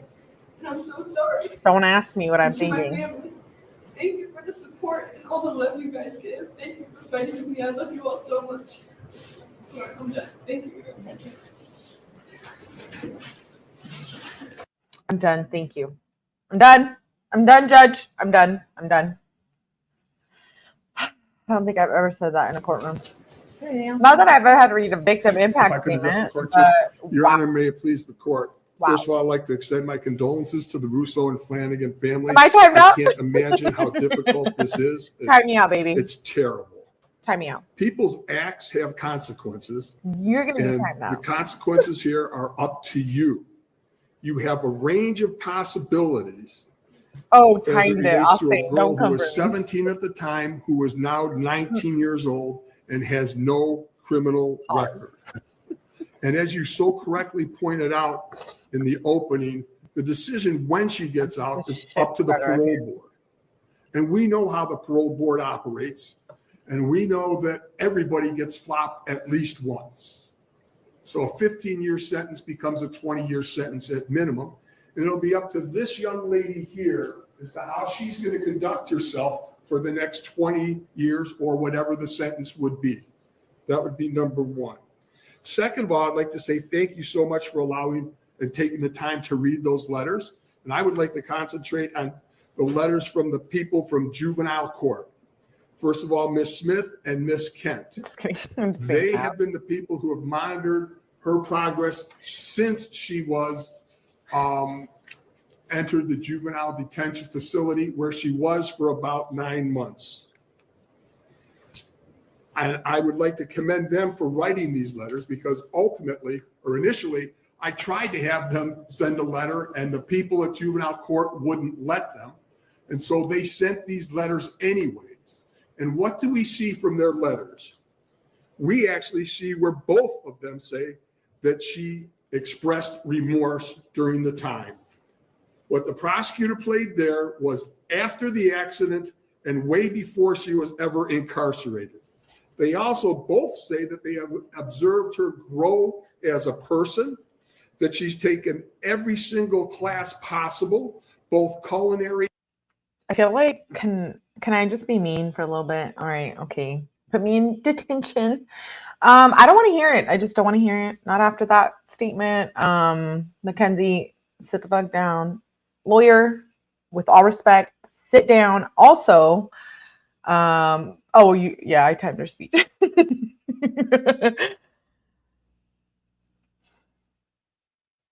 Am I being a mean girl? Okay, I guess I'm being a mean girl. Oh no, mods. Stop me, mods. No. Hello, beautiful huntress. You made it. Hello, my beautiful huntress. Good to see you.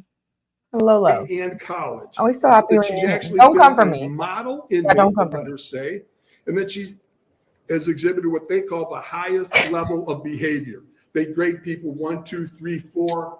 The better your behavior, Uno, the dos, higher tres, the cuatro. number. She has always received the highest number. Good night, She's Kevin. also been Thanks for being receptive here. to counseling. Appreciate you. And as Ms. Kent said, she has been making Appreciate you, amends. Kevin, so I'd much. ask you to pay Mwah. special Love attention you. to the letter from Kelly Love Lightner you. that I think From other chat. You know. If you know, you know. talks about certain she Thank you, said Kevin. certain things. She did this. Ms. Lightner is asking you to consider that the brain is not fully developed until 25 years or 8. Tipsy's like, cut it. Cut the shit, Melly. Her choices, Mackenzie's, and actions are indicative of teenage invincibility. While based on your decision, Teenage invincibility? I didn't have that. I was smoking cigs on campus at like 8th grade and getting in trouble. don't find that. I find Not that me there putting are- my I remember business when I out was there. the dumbest things I ever did, and I'd hate to be judged for those things. You have a grandmother clock. We can go back. Oh, grandfather clock. Sorry. We can go back So in really time. now I'm going to give you my observations because I understand what you talked with Yeah, mammy? Mackenzie's No, mother mammy. about acceptance of responsibility, etc. All I can tell you is that from the moment I met this young lady here, she expressed sorrow. And I would say during the course of this trial, in the initial emails and statements, she said, "I'm sorry for what you did." The prosecutor has said that she hasn't accepted responsibility. Well, as you remember, during the course of this trial, our defense was that it was a reckless homicide. That's taking responsibility for what she believes happened. So I would respectfully disagree with that. Lawyer, actually, I would respectfully disagree with you. I feel like, why doesn't she come up and testify and tell everyone why she did that? I don't know. I would kind of like to hear from her other than that statement. Seen her express because it's true not remorse true. in the Not times that true. I met her in jail, and I don't think it's self-serving. I'm going to say as an officer of the court that I feel very confident saying that she has expressed true remorse. So ultimately, he says she's another sorry. thing you have to ask for is the likelihood of recidivism, etc. Gypsy's like, if you have to have someone else say you're sorry, bye. Request that you run the sentences concurrently. Thank you. Tipsy's like, I ain't got time for that shit. Is there anybody else that wants to speak? I agree. I don't either. No, Your Honor.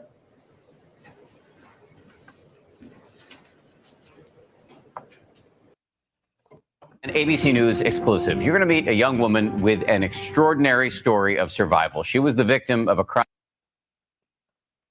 They're not talking about her there. You're like, was she? Was she? No, absolutely not. Absolutely not.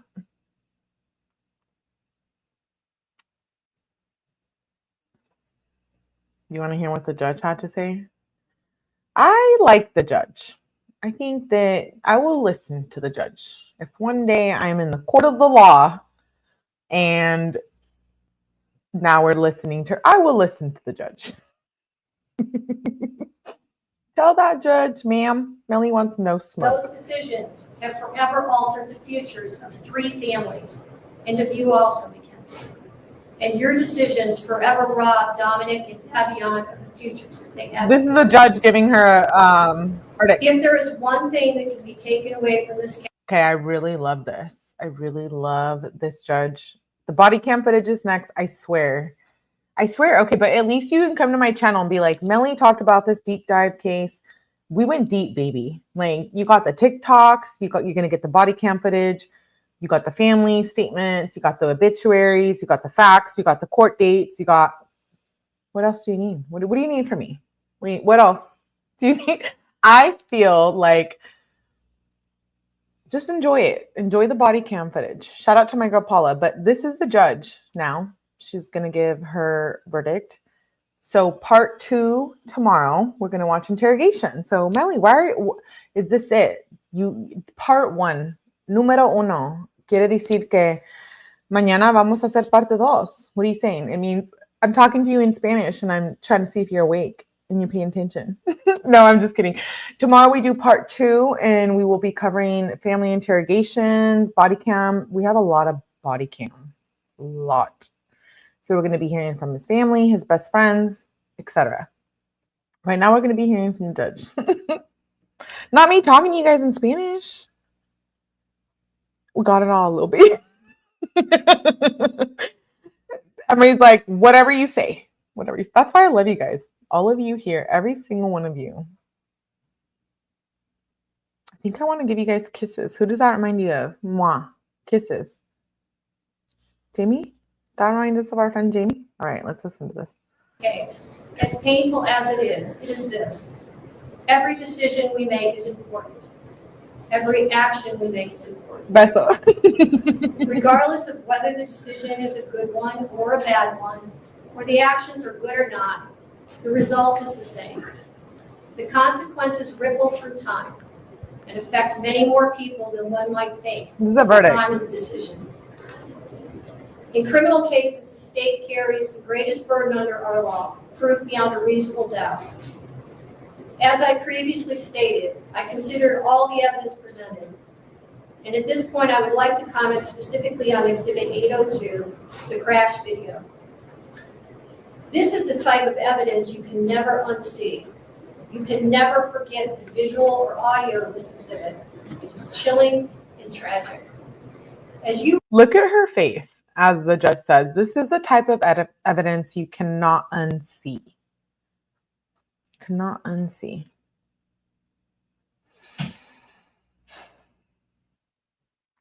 review that exhibit, you know that you And her are reaction? watching oncoming deaths of 2 Tell me what you people, think. and there's nothing that will stop it. The video clearly shows the purpose and intent of the defendant. She chose a course of death and destruction that day. Exhibit 802 crystallizes the deadly decision-making of the defendant. She morphs from a responsible driver to literal hell on wheels as she makes her way down the street. McKenzie alone made. She calls her literal hell on wheels. Melly, why did you name your life that? Well, now you know. If the judge thinks it, I most likely probably agree with that. Literal hell on wheels. The decision to drive the car, to drive an obscure route, a route she visited a few days before, and a route not routinely taken by her. McKenzie alone chose the time to make the drive early in the morning, when any reasonable person would expect that few people would be nearby to witness it or offer life-saving assistance. She made these decisions despite knowing, as any reasonable person would, that her mission of death could have involved others, not even in the car with her. Other people, other cars, pedestrians. She had a mission and she executed it with precision. The mission was death. McKenzie alone decided to push the pedal to the floor and demand the ultimate speed of that vehicle to 90 to 100 miles per hour. She alone decided what was to be. McKenzie decided death was the ultimate goal that day. And she alone made that decision for Dominic. What is she thinking? And she continuously acted in a manner to achieve her purpose. Whether or not she intended to also kill herself is a matter of speculation. They have no relevance to the weighing of the evidence in this case.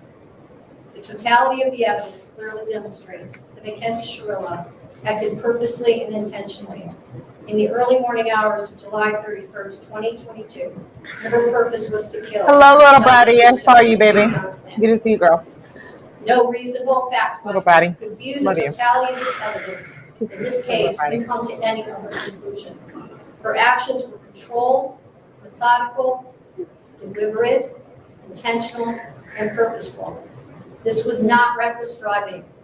This was murder. The court renders the following verdicts. Count 1. The court, having had count 1 tried to it pursuant to waiver, finds the defendant, McKenzie Shirilla, guilty of murder. Kill us flag. Dominic Russo, in violation of Ohio Revised Code Section 2903.02A, is charged in count 1. Oh my God. Count 2. Oh my God, she's getting Court, arrested. having had count 2 tried to it pursuant to waiver, finds the defendant, McKenzie Shirilla, guilty of murder, to it Davion Flanagan, in violation of Ohio Revised Code Section 2903.02A, is charged in count 2 of the indictment. Count 3, murder. The court, having had count 3 tried to it pursuant to waiver, finds the defendant, McKenzie Shirilla, guilty of murder, to wit Dominic Russo, in violation of Ohio Revised Code Section 2903.02B, as charged in count 3. Count 4, murder. The court, having had count 4 tried to it pursuant to waiver, finds the defendant, McKenzie Shirilla, guilty of murder. We need to talk about this. To wit Dominic Russo, in violation of Ohio Revised Code Section 2903.02B, is charged in count 4. Count 5, felonious assault. The court, having had count 5 tried to it pursuant to waiver, finds the defendant, McKenzie Shirilla, guilty of felonious assault, to wit Dominic Russo, in violation of Ohio Revised Code Section 2903.1. I'm sorry. Are we here? Can we check in? Little family moment. What do you think? Are these genuine tears? Is this genuine? I'm not here to judge. I'm just reporting the information to you. I'm just bringing it to you. Yeah, no. I'm sorry, but this is like, what are you doing, ma'am? She wants like Oscar of the year. I don't know. I don't know. It doesn't feel genuine. 1 of the revised code It doesn't is feel charged in genuine. count 5 of the indictment. Are you going to Count come for me? 6, Come for me. Let me know. assault. The court, Talk to having me, had baby. count 6 tried to it pursuant to waiver, finds the defendant, McKenzie Shirilla, guilty of felonious assault, to wit Dominic Russo, in violation of Ohio Revised Code Section 2903.11A2, is charged in count 6. Count 7, felonious assault. The court, having had count 7 tried to it pursuant to waiver, finds the defendant, McKenzie Shirilla, guilty of felonious assault, to wit Davion Flanagan, in violation of Ohio Revised Code Section 2903.11A1, as charged in count 7. Count 8, felonious assault. The court, having had count 8 tried to it pursuant to waiver, finds the defendant, McKenzie Shirilla, guilty of felonious assault, to wit Davion Flanagan, in violation of Ohio Revised Code Section 2903.11A2, as charged. Sorry, I yelled at you. Count 9. Pause. Can someone tell the mom? I yelled in your ear. I'm sorry. The mom's reaction. Okay, but in like 1 minute, I'm going to show you the body cam footage. And the mom is very different. It's very different. Very different when you get that body cam footage. Please. Aggravated vehicular homicide. The court having had. You better grab your drink, your coffee, Finds your the joint, defendant, whatever it is McKenzie you need. Shirilla, guilty of aggravated vehicular I homicide. don't enforce anything With Dominic you want. Russo in violation of Ohio Revised Code section 2903.06A2A is charged in count 9. Count 10, aggravated vehicular homicide. The court having had count 10 tried to. You woke me up, bro. Finds the defendant McKenzie Shirilla guilty of aggravated vehicular homicide to wit Davion Flanagan in violation of Ohio Revised Code section 2903.06A2A is charged in count 10. Count 11, drug possession. The court having had count 11 tried to it pursuant to waiver finds the defendant McKenzie Shirilla guilty of drug possession in violation of Ohio Revised Code section 2925.11A as charged in count 11. Count 12, possessing criminal tools. The court having had count 12 tried to it pursuant to waiver finds the defendant McKenzie Shirilla guilty of possessing criminal tools in violation of Ohio Revised Code section 2923.24A is charged in count 12.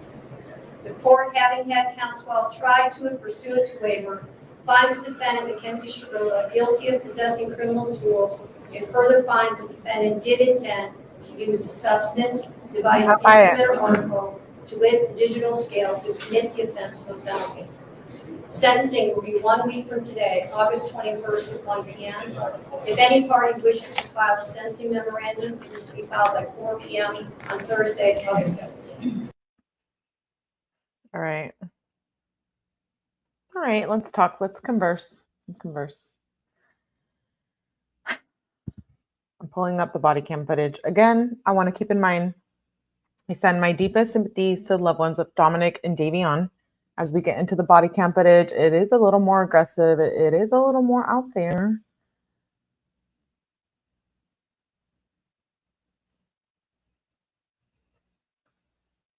I know the mom in the body cam, she was shook.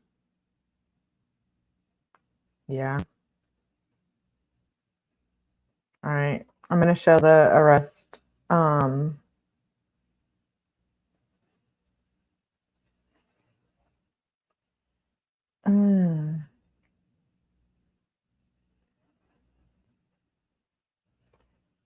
Okay, so this is arrest footage from the police department.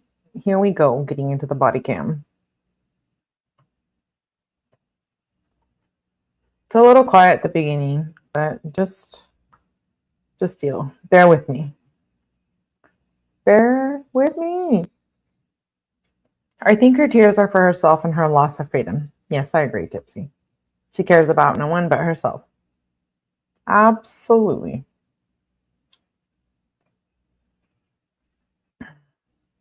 I didn't make it quiet on purpose. It's recording. This is when she gets arrested. I'll tell you how she gets arrested too in a minute. Where's she? Right back there, pal. Hi, McKenzie. Step out for me. I'm Detective 𝗁𝗄. I'm the one who's been investigating the crash. You're under arrest for aggravated murder ×2. Okay? Nobody's gonna ask you any questions. Nobody's gonna bother you. Can I have your key, please? Could you please be careful taking this one off so it doesn't break the bracelet? You got it. You got it. No. We have so much to say. Okay, just keep your hands right here.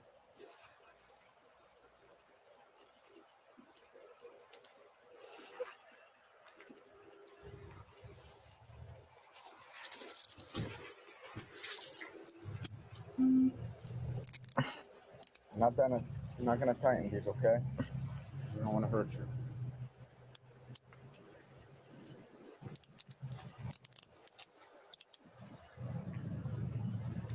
You good? Are they good?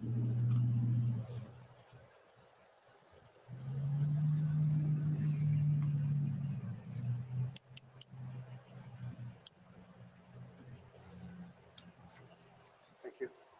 All right. This screws are right here. Actually, he took her out of the car and we did not. Okay. You have anything else? Anything like that?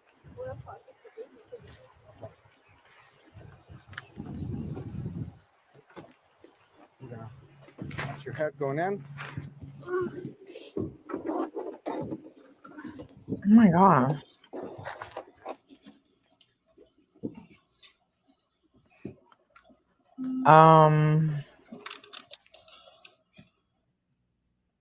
Okay, so I wanted you to see her getting arrested. And now we're gonna the bracelets. That's something that was like brought up. She was so concerned about the bracelets and her belongings, but not concerned about the victims. So now we're going to listen to her tell the cops, audio only.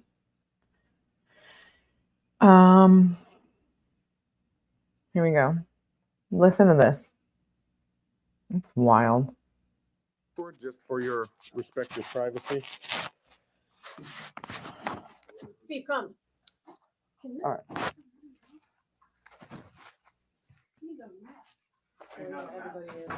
Okay, so I have, this is your bag. There's some clothes in it. And we're going to give this back to you. There's some money here. I'm going to open this so we can. In my bag? Yeah, we have to count it though. I just wanted you to witness that all the money is in there. Okay, it's just accountability. Do you mind? Is that okay? All right, cool. We're going to listen to audio of her and the police, where she asked for them to take her license for 10 years or something for the accident. Saying that I just gave you guys. Natalie, would you like to sign, please? Would you put it in my bag? I will. I will. Okay, now the cell phone. This is the cell phone. So I have to explain to you exactly what we did with your phone. Wait, do I do today's date? Yes, please. What is today? The 4th.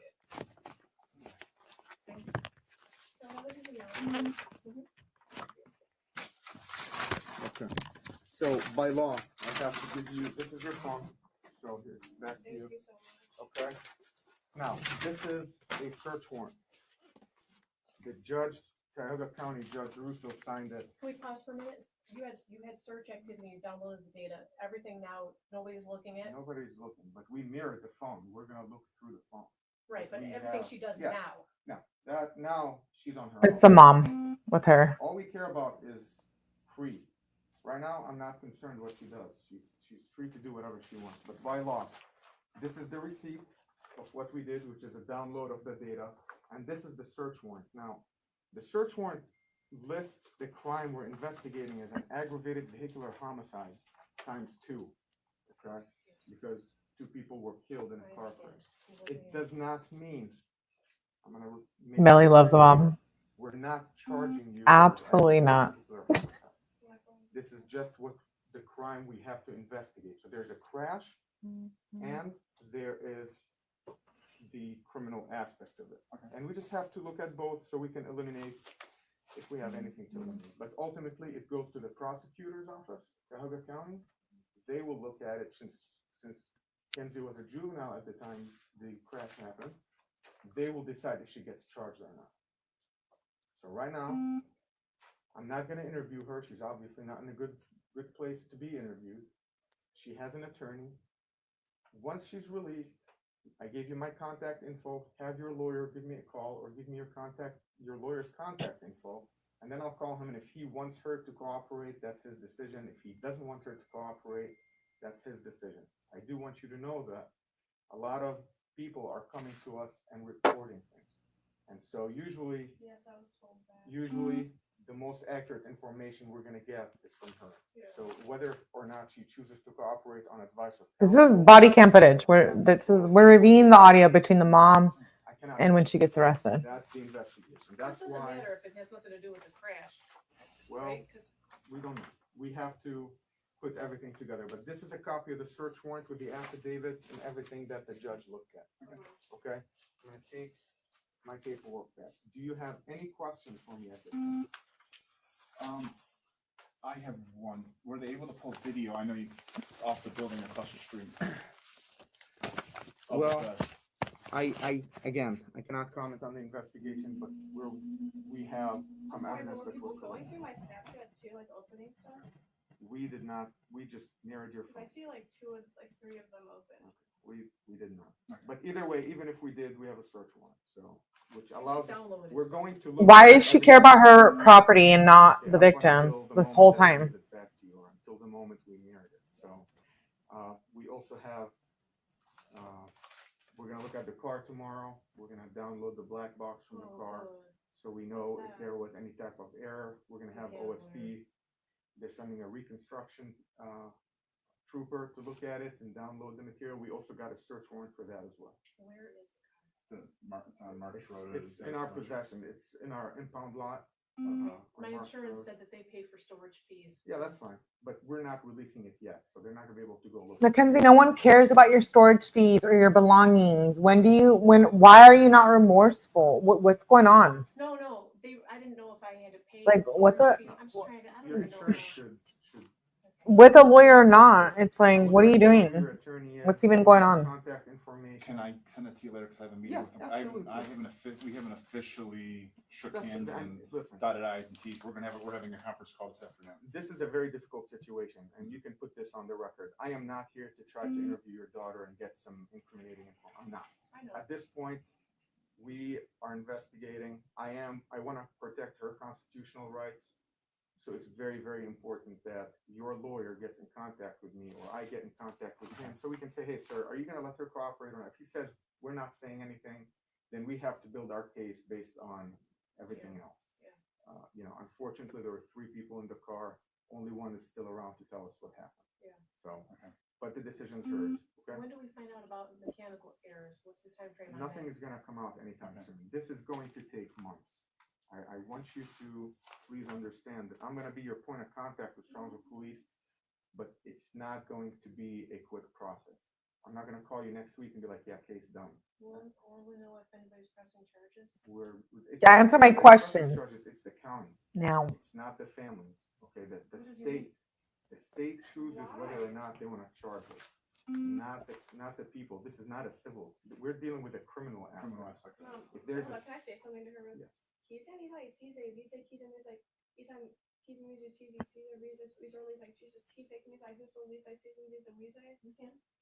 Yeah, like, can I just like take my whole license away for like 10 years or something like that? Like, I don't even know. I do If you have have a lawyer, talk to her.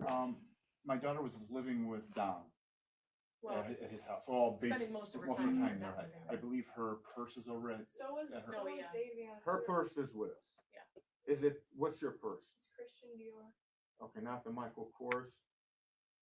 There was a Michael Kors purse in the car. That's what I carry with like she has a lot several of purses, but her my purse main purse with her with, like, ID my and stuff is information and was stuff. at the house. Okay. Supposedly. When you're so. discharged, you can, we can make arrangements to do a. I would rather. Call the family. What reason why I folks, I'm scared to go to the family, to Mrs. Russo. I don't want her. I just don't want it to turn ugly, and I'm not sure. And we will send an officer. We call it an escort. That's normal. We'll contact Miss Russo when she's out. We'll set it up. We can do for you. something. Yeah. We'll set it up so you're not personally having to go there and deal with it. We'll either have her bring it over, or we can send an officer. But you guys would have to come to the station. Okay, that's fine. Set this up. That's fine. I just like I said, I just don't want. I just don't want. Like I said, part of me wants to stop over and. That's how horrible I feel, but I just don't think it's a good idea, and I just don't want to make it worse than it is. Okay. So, all right. Do you have any other questions? Anything you would want me to explain? No, I mean, I just don't understand about the whole. This is the parents, the mom. No, it's not up to them at this point. The No, criminal matter, it's she will be tried as a juvenile though. She's a juvenile. That's not. I don't know. Let me finish. That's Even not if the up to parents me. don't want. It's not up to them. Why?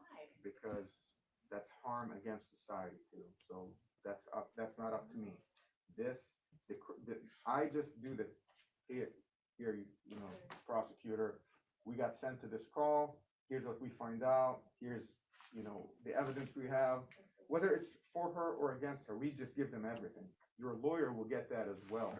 Okay. If she gets charged, your attorney, through the process called discovery, will get access to everything. Everything that I have, every piece of paper that I write on, he will get all of it. I'll see my notes, my reports, all the other officers' reports, body cams, everything. Okay.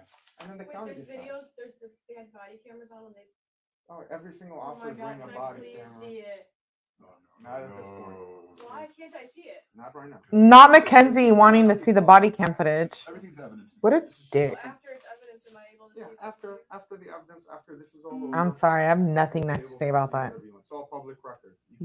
Why is she not concerned about the people she just murdered? So does that make sense? Yes, makes perfect sense. And I did Hello? give Natalie my card. I'll give you a copy just so you can pass it along to your lawyer. Okay. And please have whoever your attorney is get in contact with me. And we can, you know, like I said, I wish I can give you a time frame. Absolutely not. Okay, I'm going to pull up another interview from the mom. Me just spilling the tea. Here's a mom. Let's show the mom. In an interview with police. Why not? Why not?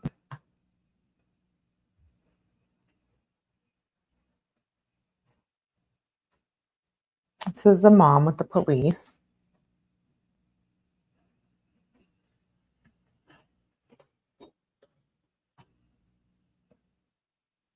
Give it a minute to start. I know the sound is quiet.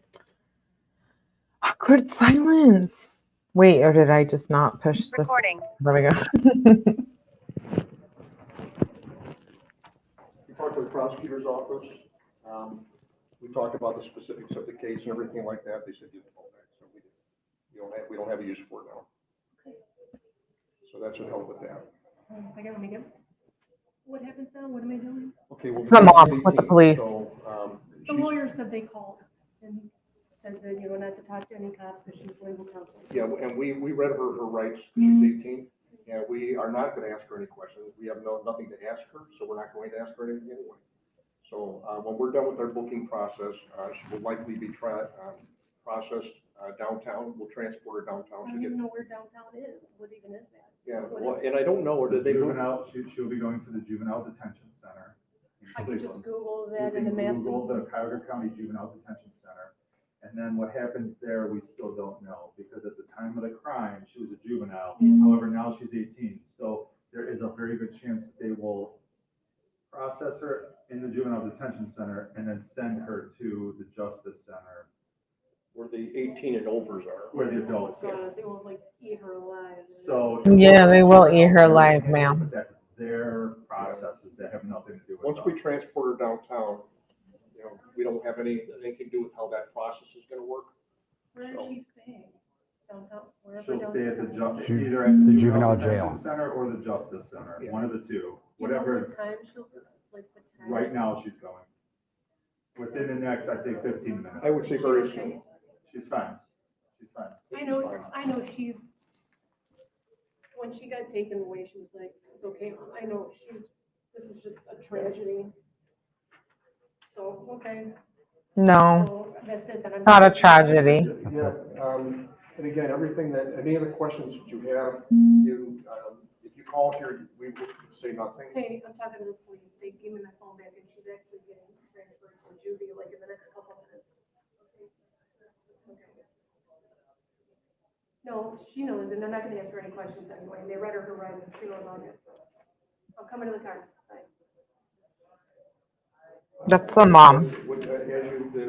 That's the mom. Mackenzie. Mackenzie. Questions Eh. have to be referred to your attorney. The attorney talks to our prosecutor's office and all that, and they can work through those details.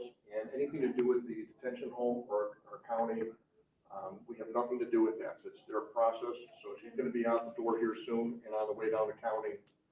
And yeah. So I look up, because I came here, juvenile detention downtown. Cuyahoga County Juvenile Detention Center.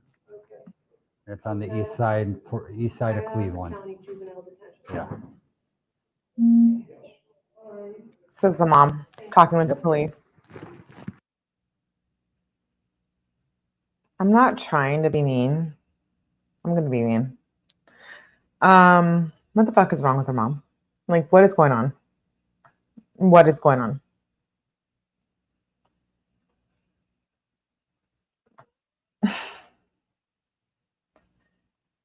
Okay, so now you saw a little bit of the mom of the family. I know, I'm just being a mean girl now. I'm just being a mean girl. Okay, now we're going to watch the wreckage from the scene. I know we're going a little bit back and forth.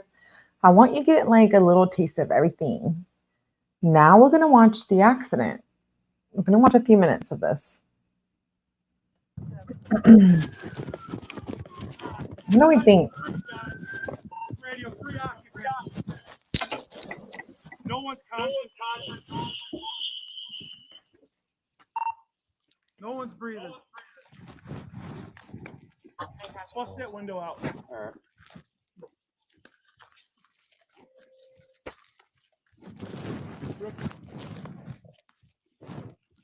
If I have anything hard enough, I might have to use a gun. Oh my God.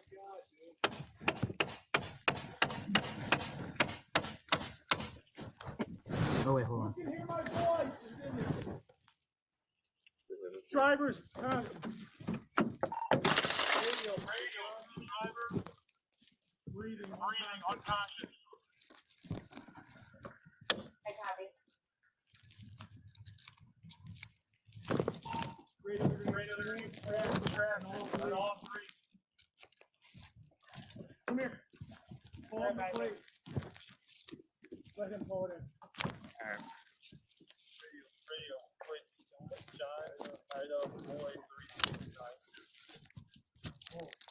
Hey. Not good. Let me see your knife. Let's cut this Hold thing on. out. This is bad, guys. She's alive. We got to get her out. Here, somehow. reach up and unlock this door, and I'll hand you my knife. Come on, watch your.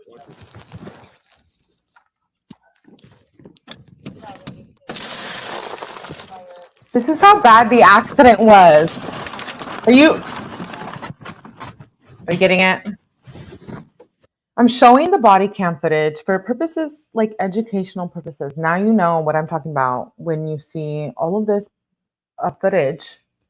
We're not just here talking about it. You're seeing the facts. So trigger warning. I know it's a lot. It's a lot. We're going to watch a few of this and then we'll move on to the next one.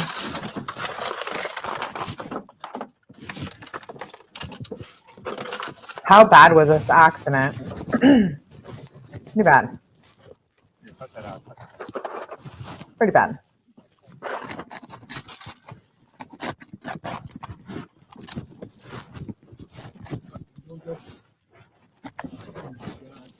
Sorry, let's try to get her out.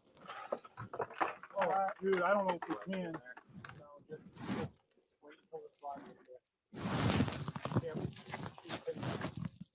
Oh my God. Do you hear him? He says, "Oh my God." This is bad. This is bad. The bodies are in the car right now. That's why it's blurred out. They look younger.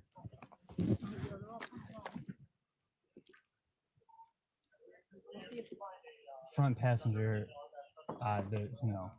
his neck looks. Look at that broken. car. His neck's broken. What? What? This one, his neck's.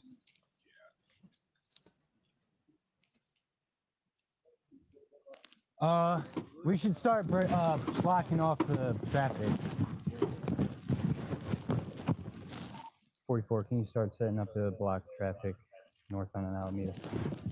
I think it's important to see how these crimes play out. When the police arrive, body cam footage, what it looks like. We can't just come up here and enjoy the content and not know what goes on behind the scenes now, can we? No. No, get your facts in order.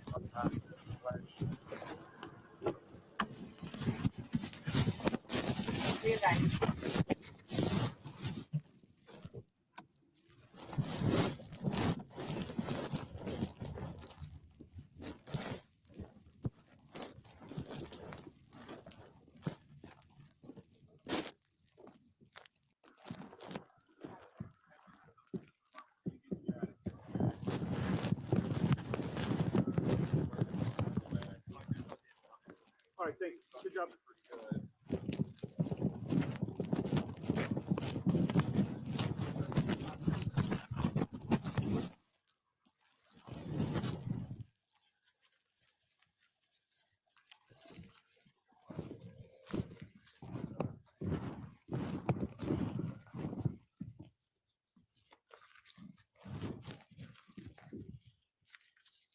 This is what true crime is. People dealing with these stuff.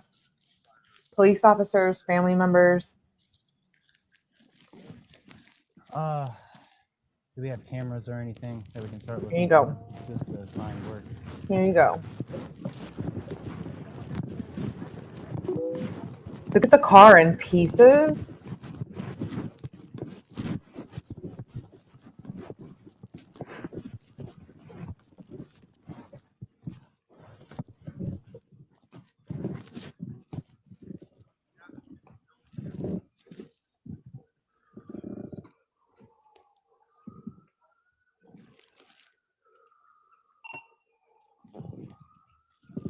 Oh my God, I love body cam footage.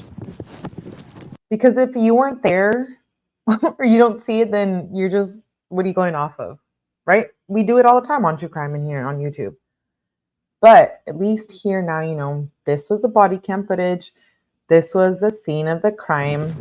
This is what actually really happened.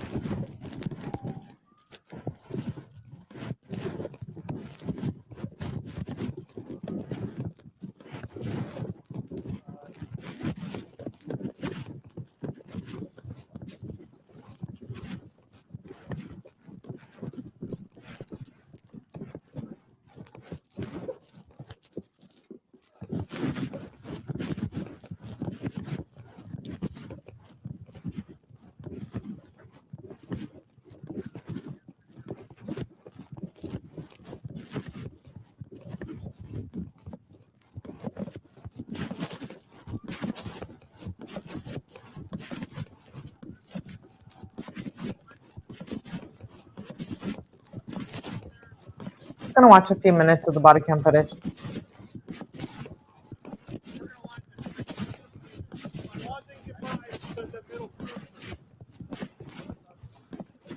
Just so you get a taste of the scene.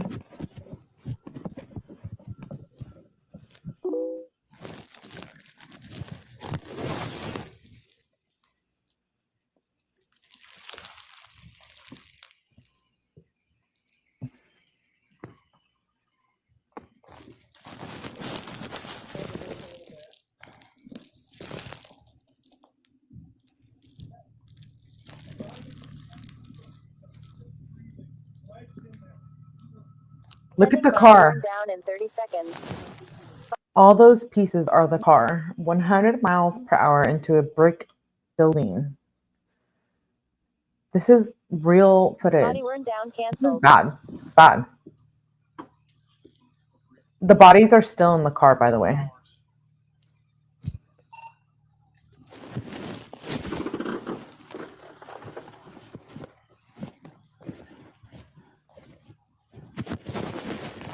The wall is fine. Yes. Aw, thank you, Corso. Ciao, Corso. Thank you. I appreciate you.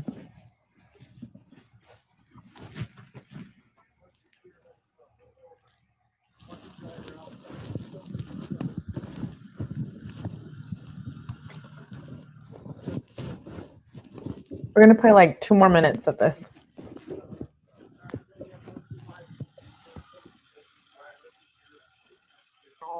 This is wild, right?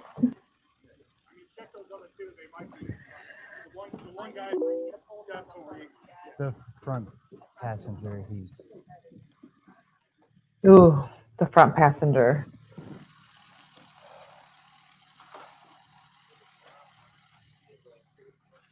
We know that's Dominic. The love of her life. The love of her life.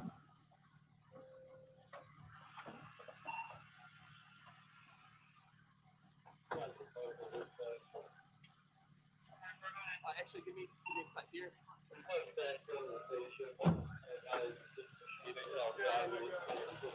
Give me a second cut here.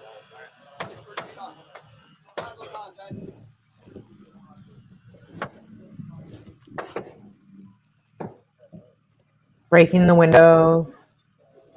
I just wanted you guys to see a little bit of what that like. And what we don't have to deal with as first responders and officers of the law.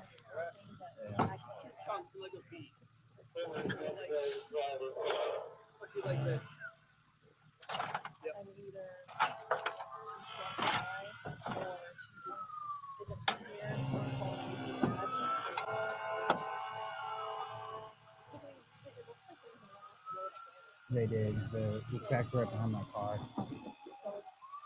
They might have came corrected from the other side.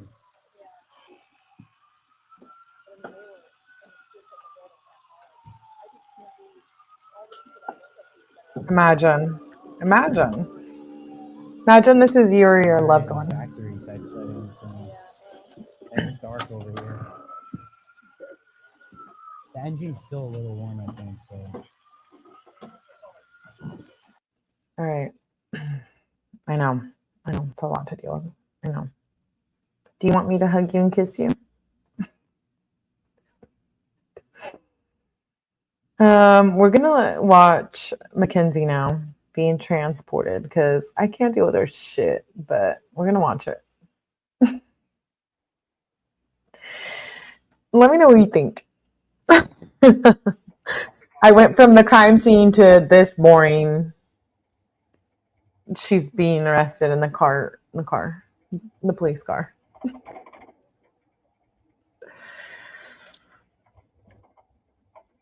I know, it's a lot of emotions. We're feeling very emotional tonight. You surprised?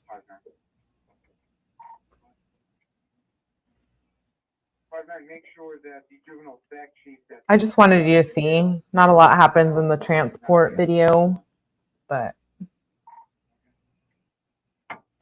this is Mackenzie when she got arrested. Yeah, I can't imagine it sucks.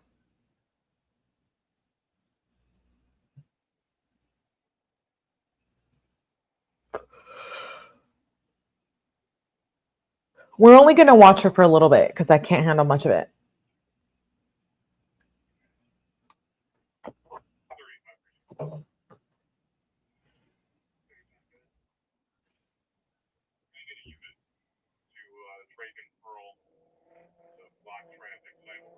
Is she showing remorse? And what's going on? What's going on here, Mackenzie?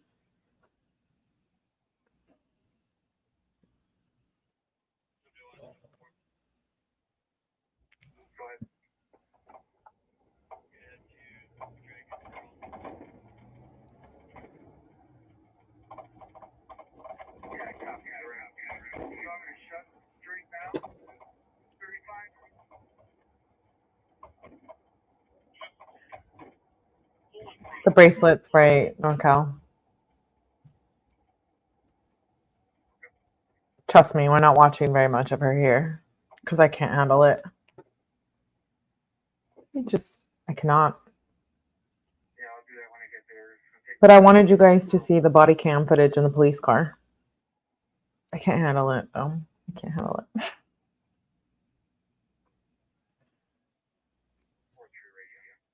Doesn't she look so much different than in her picture smoking the joint, showing the booty pics? Like, it's all different, right? It's a different vibe here. I'm just here reporting.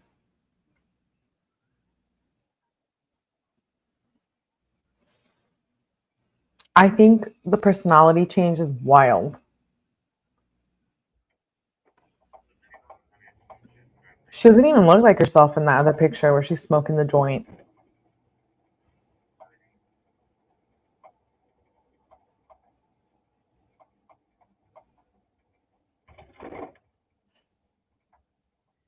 What do you think, Melly? I think this is shit. Her in the cop car crying. I think she knew it was coming.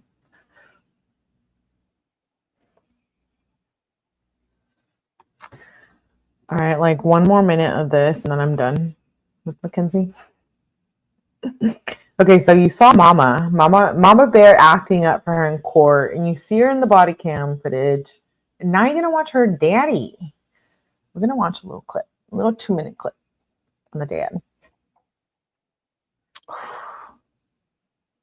Not me showing the dad and the mom. And then we're going to watch a little bit of the crime scene again. And then I'm going to hear from one of her friends. All right. Did you get enough? Did you get enough? Mackenzie, we know you're sad. You're being transported to the police department.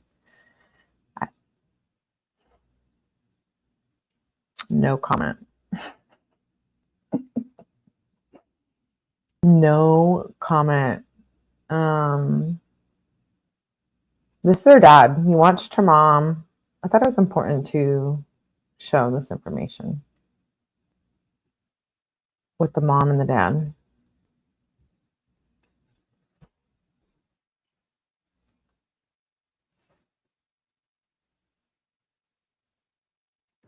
You guys have her phone. It's not hers, it's mine. It's in the car. I got it on my phone. It's in your watch. Okay, so, but I need to speak to my daughter because you guys aren't allowed to speak to her at all. That's from the lawyer. He does not want you guys speaking to her. And I can get him on the phone and he can tell you that over the phone if that works, or I can go in and tell her not to open her mouth to. How you guys did this on the weekend? This is the dad. The mom. There's a warrant for. The mom was like, oh, you know, I defend her. I don't know where the courtroom is. I don't know what to do. And then this is the dad. Right down here with no problem. It's just unbelievable. I mean, So the warrant was issued today, so we executed. Don't ask me what I think. Warrant was issued earlier. Well, you could have made a phone call, couldn't you? You had your creeper out in front of my yard watching. Daddy-o, you're a little aggressive. A little aggressive, Daddy. She'll be transferred downtown. Okay, I don't know when. She'll be transferred downtown. Okay, well, I still need to speak to my daughter, so she understands what her, not saying anything to you guys. Okay, and I don't know about the phone. I would have to ask her about that. Can you go find it's mine? It's not hers. I do need it. I have other children. And that's how we communicate. Yeah, and that's how we communicate. Okay, so I do need my phone. I mean, if you had to roll out the whole mask to pick up an 18-year-old girl who can hardly walk out of a hospital visit, it's just beyond me. So we follow the law, that's what we're. Because your daughter, who can barely walk, right, fresh out of the hospital, crashed her car intentionally, sir. I get that's your daughter and be protective, but also recognize what's reality and the facts. So her, the phone that was in her hand is the one that we took, but I'd have to check with the detective to find out what's going on with that. I don't know the answer to that. I do need it like right now. Of course, though. I have another child. Oh, I get it. Daddy-o? Not that daddy-o, a different daddy-o. How many daddies I got? Oh my God. You cannot talk to her about these.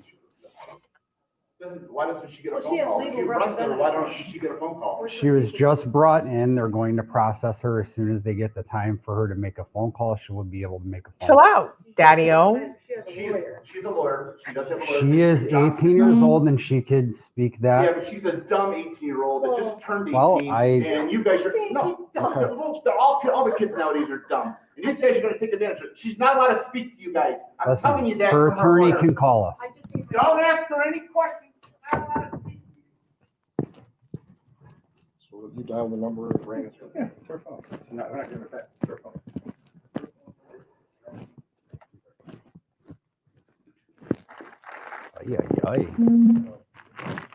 I'm sorry, my daddy, my real daddy, isn't going to be acting like this with the policeman. No, absolutely not. He's definitely going to be acting a lot classier than I would be if I was arrested or dealing with police. Am I calling myself out here? Oh, yeah, no, yeah, do it. Okay. I'll do it. I'll do it. Okay. So that's the dad. You saw the mom. You saw the dad. Now let's go back to the car accident. I know I'm just like messing. I'm messing with your emotions tonight. We're going here, back and forth, back and forth. This is the fourth cop on the scene, and I thought his perspective was rather interesting when you hear what he has to say. We're not going to watch all of it, but we're going to watch a little bit of it. I love body cam. Love it. Love it.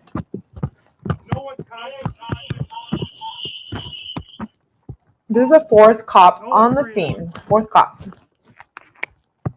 Look at the car.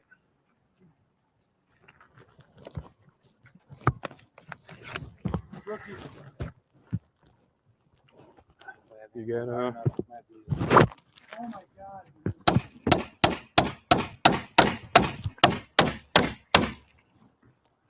Who can hear my voice? Who's in here? Drivers, come. I'm not playing a lot of this.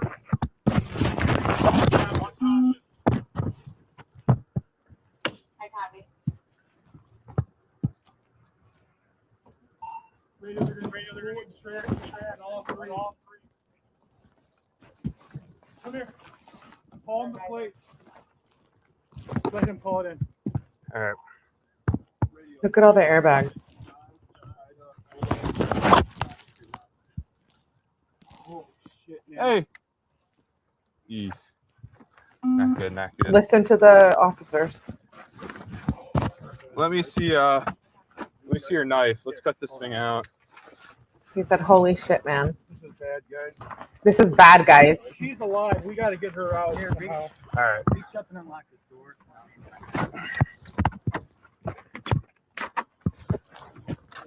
Hold on, watch your.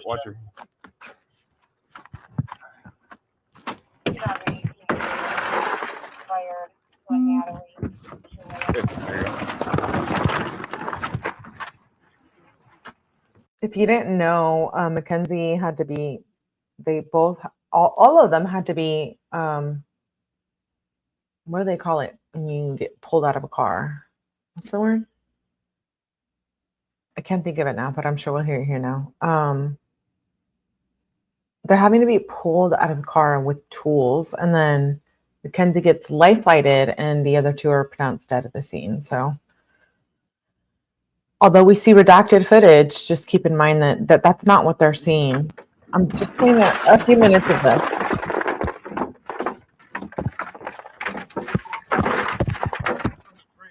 The jaws of life, yeah.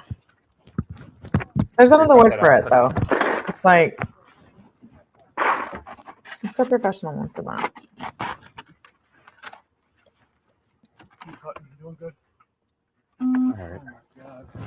Sarge, we're good to try to get her out? Oh, dude, I don't know if we can.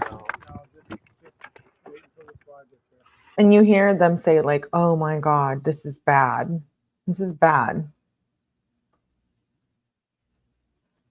So we're just going to play a couple minutes of this and then we'll move on. Oh my God. Extracted, distracted. Can you see her breathing? She's breathing. Whatever you want to call it. Let's see if we can get some IDs, guys. Oh gosh, here we go. Second guessing. It's the jaws of life, baby. They need to get you out with tools. Oh yeah, they're all pretty young.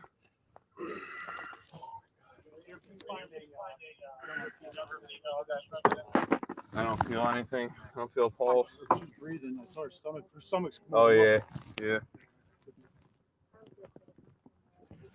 We got two that are gone. Yeah. What about them? Where's was there a purse or something? Yeah, we're gonna have to. Oh yeah, they were extracted out of the car. Yeah, of course. So you're right. Thank you, Tipsy. My heart goes out to the first responders. I think as much as you're trained for things like this, we hear him say like, oh my God, this is bad. You know? My heart goes out to the first responders and the family as well. Thank you, Tipsy, for bringing that up. This can't be easy to be a family member and you watch this body cam footage.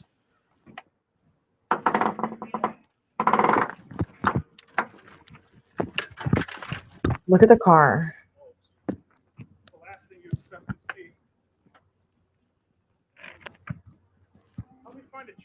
I wonder how long they've right there. You can see it. Smashed right through the sign. Did he just burp?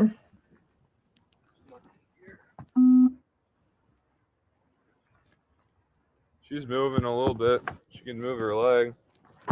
So McKenzie was like awake and clearly she survived. And they see her moving in this body cam footage, but I don't know so much to say about this. McKenzie, can you hear me? Can you move your leg or your arm or anything? Talking? Yeah. So what is intentional? What do you believe? What do you believe right now? Tell me what you believe in the chat right now. Let's have a little moment. Do you believe this was an accident? Do you believe she did it intentionally? Now you have all the facts of the case. You saw the relationship, toxicity. You're watching. This is body cam footage. Body cam footage. Appreciate it. Shout out to my girl Plunder too. Yeah, she can hear me a little bit. I saw her moving her left leg. She's a good friend of the channel. A very good friend of the channel. McKenzie, this is the police department. We're gonna get you out of here, okay? We got the fire department on the way. You're stuck in here pretty good.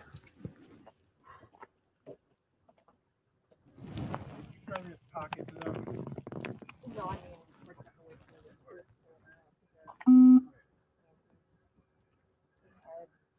Christ. Yeah. This is the worst I've ever seen.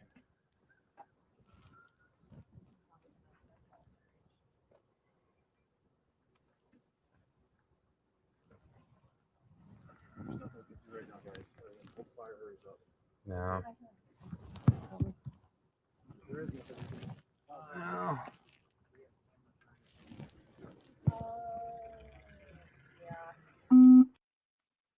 Okay, so I wanted you to see a little bit behind the body cam footage. Now we're going to hear from the sergeant on the scene, and then we're going to hear from one of our friends. And then you have to wait for tomorrow and see the rest of the interrogation.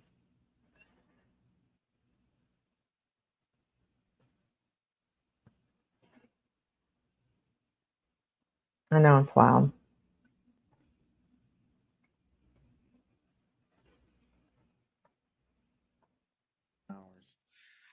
Sarge, I want to ask. It's 19:01 hours. This is a sergeant Sarge, on I this. want to ask you first about August 6th, if you recall. That's the day you guys were dispatched to McKenzie Shirilla's room. Can you still tell hear me it? about that day? So we were dispatched up to the room for a disturbance. Once we arrived up on the room, she was upset that with her dad. So I was in the room with her and her dad.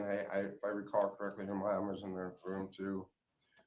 He asked the dad to step out. He was hysterical, crying. This is the sergeant on the scene of the crime. Just all upset about his daughter and so then we're trying to calm him down, and he's like, you guys probably know who I am, and you probably saw it all on the news and stuff like that.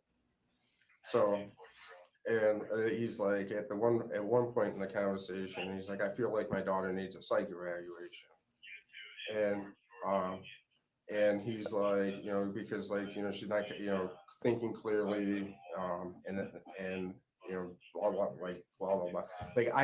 I'll be honest. Corso's right.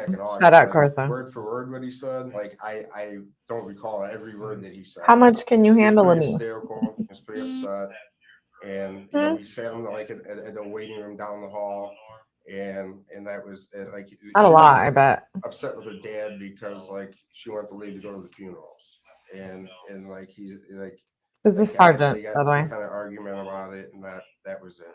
So Okay. So how long were you guys out with him in the lobby before you let him back in there? What do you mean, out in the? Down the hall with him to calm him down I would before say he walked back. Well, I don't know what time he walked back, but we ended up clearing. We talked to the staff and said, "Are you guys okay if we stays up here?" And with our job here, we see a lot of emotions, a lot of stuff here. So he was they're like, as long as he's gonna behave himself, that's fine. So then we ended up clearing and we just said something like, you know, good luck to you, and that was it. That was it. Yeah. Any insinuation or any statements that the dad made about his daughter being suicidal today or in the past? No, like he just, the only thing that I can recall on is like he just made that comment. I feel like she needs a psych evaluation, you know, because she's not thinking clearly. What that means, like Okay. Yeah. So it's open for interpretation, basically. He did not kind of go on to explain. Was there a lot of friction between her and her dad throughout her stay? Were you called there? Well, that was the only call that I can recall that we were up there for. I don't recall any other calls up there with the family. Okay. Who all was the mom in the room at the time of the incident? I believe there was a female, and I believe it was the mom. Okay. We didn't interact with the mom at all. I gotcha. Any mention of the deceased, the car? Dad did not say anything about, hey, she tried to kill herself, she drove into a wall. No. Okay.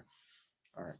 So let's fast forward to 2 weeks ago almost, when two of our officers here, it was an FTO and his trainee. Okay. The FTO is the big guy, Mike Galassi, and Zelinsky is the new officer.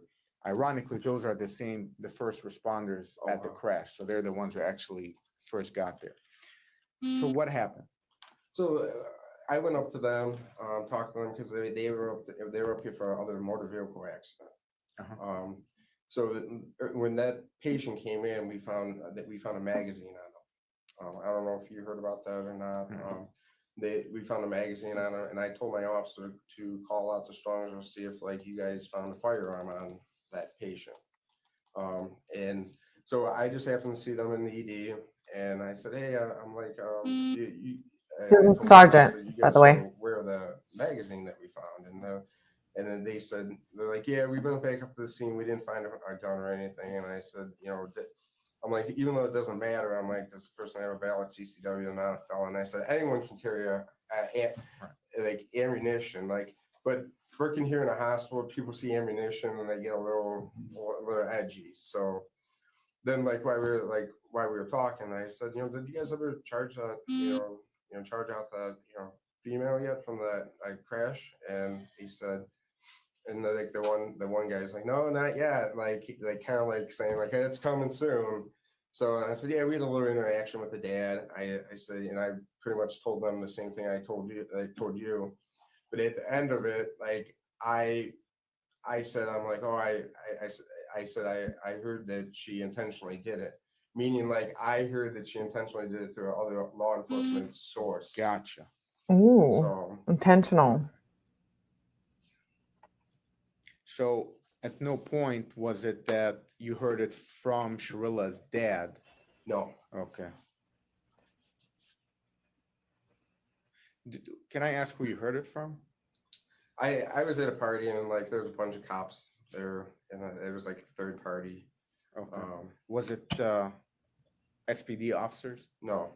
It was the other officer that knew. It was a kind of like third party. Third party, so just cops chopping it up. Yeah. Okay. And so at no point in your conversation, just to be clear, did you say that Mr. Shirilla told you my daughter needs an eval because she tried to kill herself and in the process killed the two boys? Any reference to Shirilla killing the two boys? No. Okay. All right.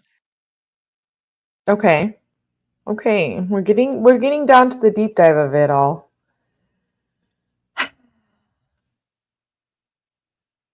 Do you believe she did it on accident? It was an accident, or do you believe it was intentional? Now you have, okay, we don't have the police report, but we have the body cam footage. We're gonna get the police report, and you have the evidence of the case that's used in trial and in court.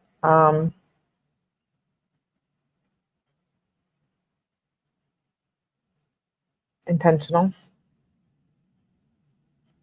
100 miles per hour into a building. Someone asked for a picture of the building. I think I have it.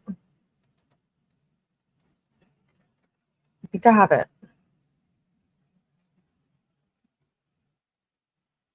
Does it matter after we saw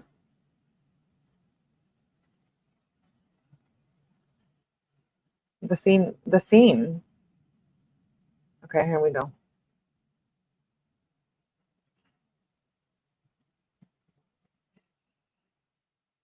Now I'm going to share because sharing is caring. Sharing is caring. Here we go. I don't want to share, but I'll share. Oh, wait. Here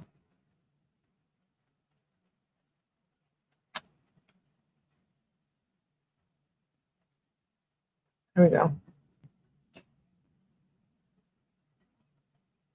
So this is a brick wall after the accident.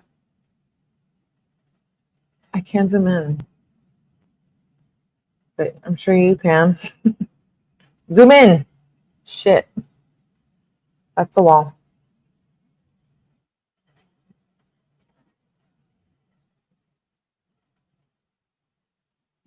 Okay, so before we end the live, we're going to have one more body cam footage.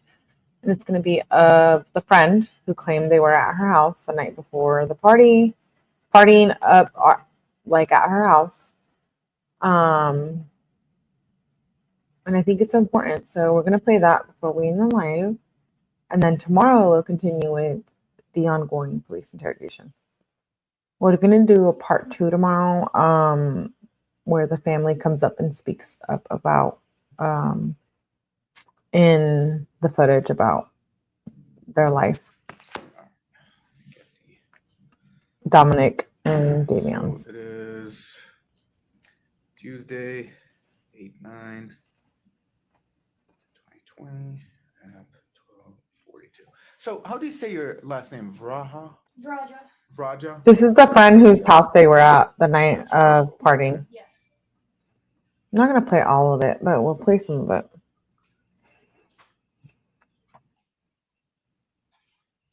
Okay, you good with this? Yeah. Okay, take it back so I can. So I do have some questions. You're the first person I'm going to talk to. I'm going to let you talk, and then once you're kind of done telling me everything that you want to tell me, then I'm going to ask some questions, ask you to elaborate on some things, and I have my own little series of questions, okay? And Mom, how old are you? I'm 18. You're 18? Yeah. Okay, so when you want to stop, you can stop. You're not under arrest. You're not a suspect in anything. Okay. So you open the door, you make a right, and you're out in the parking lot. Okay. Okay? So how do you get out? You get out, you make a left. Make or a left? right. No, it's a left. It's It is definitely a left. and Yeah, then you it's go a right left. out. There you go. That's usually, we do this just to make sure that if something, I do this with everybody, so nobody can say, oh, I felt compelled to talk. I usually give them the wrong directions and make sure they're aware, and then you tell me, no, that's the way out, so you know how to get out of here. So, okay. So tell me. So I was having a graduation party, and Davian asked to come. And I remember Kenzie asking me a while ago. She asked to come a while ago, but she never texted me that day. Davian texted me that day and was like, hey, can I still come to your graduation party? I was like, of course. And then he was like, I'm coming with Kenzie and Dom. And then I was like, okay, that's perfectly fine. Like, she was supposed to come anyways. And then they got there around like 10:15. Like, they got there a little later. And then stayed for a little bit. I was playing a game with my friends at the table, and they were like at chairs like right on the right of me, like lined up where everybody was sitting. And they sat like right by me because they're not really like friends with all my Parma friends. They're more friends with me, so they were more towards like by me. So I'm like playing with my friends, and then Kenzie's like, hey, like Kelly, come here. And I'm like, what's up? And she was like, do you trip? Which meaning like, do you do acid? And I was like, no, I don't do that. And like, I was like, especially like my mom's here, like, I don't want to do that. Like I feel like she was like asking, she didn't say the words, but I felt like she was asking me if I wanted to trip with them at my house. And I was like she didn't say those words though, but I was just like, no, I don't do that. And then like the conversation went on. I don't even know what we were talking about. We just started talking about something else. And then I'm like right by them, so I could still hear what Kenzie was talking about. And she was talking about going to Mark's house. And she was like, should we do it tonight? Like they were like debating still. Like it sounded like they were debating on if they should trip or not. and they were talking about Mark's house. And then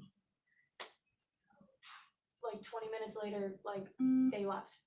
They left around like, I don't know. I can't say the time and be like positive what time it was, but it was like 20 minutes, 30 minutes after they left. Not even. They were not there long. And she had a pen on her. I don't know if it was her specifically, but they had a pen and they had a bottle of Patron. But they didn't drink there. Like they were there so like short amount of time. Like they didn't even leave the spot they came in. They were sitting in the same spot the whole time and then left. I didn't even think anything of it either. Like I was just like, all right, bye guys. Cause like, I don't know, I wasn't even worried like they were drinking or anything.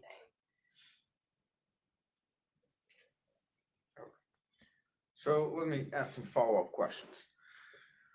So where do you know them from? Where do you know Davion? Since you go to Parma, they go to Strongsville, where do you guys know each other from? Well, a lot of kids like throw a bunch of parties, so like you just like end up. I met them through friends basically, but like I guess you could say through parties, but through different friends. And how long have you known them? I've known Kenzie for like a year, and then Davion, I just met him this summer. Did you know Dominic?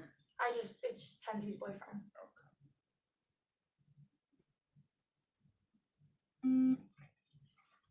Like I knew him. It wasn't like he was a stranger, but like he's just Kenzie's boyfriend to me. So Just gonna listen to a little bit of this. Get a taste. how did you know that they were talking about acid? Because when you say trip, like I'm guessing, and I know she's done them before. I didn't know about Davion doing them, but they were all looking at me, so I'm guessing they're all about a trip that night. Like, and like I was guessing it was acid. She didn't say acid though. She said trip. She didn't say acid.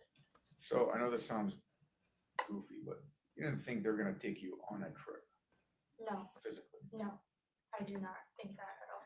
Did you notice anything in terms of them having something on their person? Like did she say, hey, you want a trip here? No, that's what I'm saying. Like I didn't see the acid. I only know she had a weed pen on her and a bottle of Patron. That's what I saw. Well, I didn't even see the bottle. My friend Alyssa did. I didn't even. Before the accident. I saw the weed pen though. Before the accident, you heard it. A bottle of Patron. We're gonna have a few more minutes of this, and then we can have a conversation. I'm not sure if they had the acid or whatever the trip on them. So you've known them approximately, McKenzie for a year, through parties and friends. What do you know about McKenzie? Not rumors. What do you know? She smokes a lot of weed. I don't know her like She doing smokes a lot of drugs weed. or like bad things. I just know of, I don't know, not rumors. Okay, what I know, because I've never seen her do acid. I never like know if she actually for sure does it. I just heard from other people until that day she asked me. But I know she smokes weed and that's literally like her personality trait, honestly. Like that's it. That's about it. That's a personality trait. Was this the first time they ever came to your house? Yeah. Was anything suspicious about their behavior? Not at all. Not at all. They seemed completely normal. So why did they leave early? I don't think it was like the kind of party they were expecting, because I told It them just looked like people are gonna be here. Like we're all it's just like close friends and we're just chilling out. Like Yeah, same. You're right. I just don't think they like. Okay, so it's a kind of chill, laid back. Yeah. There wasn't a lot of people there. I think they wanted to like party. And like I said, I'm not like really close with them, so I wasn't like, no, stay. I was like, okay, like that's fine. You guys can go. Like, Did you notice them? I know you said they were close to you, but did you notice them talking to anybody else, hanging out with anybody else? No, not that I could like recall or remember. Okay. What about Davion? Tell me what do you know about Davion? All I know is that he is a good kid. Like he just tries to make friends everywhere. Like I know that he was just always trying to do something, get out the house, be with his friends, and just be himself. But I know he smokes weed too. But I never thought he did like anything else else other than I don't think smoking weed makes you commit a crime like this. In terms of the Strongsville crowd, would you say you're kind of familiar with that group of people they hang out with? As in Kenzie or Davion? McKenzie, for the most part. No, No. I'm not familiar with some of the people she hangs with. Okay. I know like Strongsville wise, like the girl she hangs with, like no, she's not even friends with them anymore, so never mind. No. What's her name? Like Natalie and Bella and them, but Natalie Blah. But like they're not even friends anymore. Those are like the Strongsville people. The girls that she hangs out with, I don't even think they are from Strongsville. Natalie I don't Baha? even know their names. Yeah. So do you know Rosie? You know her, Rosie? Rosie, yeah, I know Who's Rosie. Rosie? I know her from like social media. I agree, and, Corsa. She's like a model, I guess. And I don't think anyone smokes weed and does this. so that's how I know of her. I have to say, like, none of us smoke marijuana and drive our car into a brick building. And if you do, come tell me. Share. Sharing is caring. But yeah, I don't believe that. Let's listen to a few more minutes of this, and then we're done. I never hung out with her or anything. Are you educated enough? Did I teach you enough about the case? Is that the same Rosie? Yeah. Can you leave here knowing all the facts? Tonight of the incident, Yeah, I would say you could say you know a lot of facts. You kind of mentioned that they talked about a guy named Mark, and this is the second time the name comes up.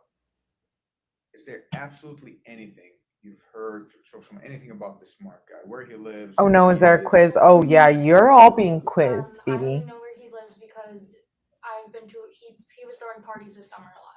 So that's where a lot of people went to go throw parties. And I feel like I want to I've get seen like Kenzie down nasty there before when I in went to here. the first party. I think it was I literally think July 4th because we went to this party and then we left I'll hold because back. we didn't like it and we went to a different party and Kenzie and Dom were there. I I'm can back. have it on my phone. Yeah, Show yeah, you the yeah, yeah. address. It might take a second because And that's Mark's address. I need a study I'm guide. almost positive. I don't know Mark. Yeah, no, that's but- fine. Your study guide was the live. Vetted, but the name came up a couple If of you times. watch the live, then you're good. Yeah. What Melly say? I'm almost positive that's his house because my friend.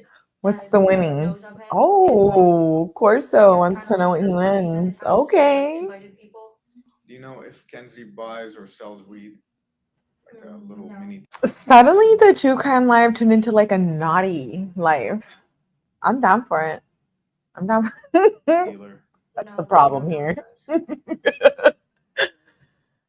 But I'm unhinged. Yeah, no, let's do it. Was doing it anymore at the time. Don't get me started. Don't get me started because I'm ready to like. Are you friends with any of them on social media? I'm ready to be an asshole on here. Hold me back. So, Oh, what back. platforms are you friends with?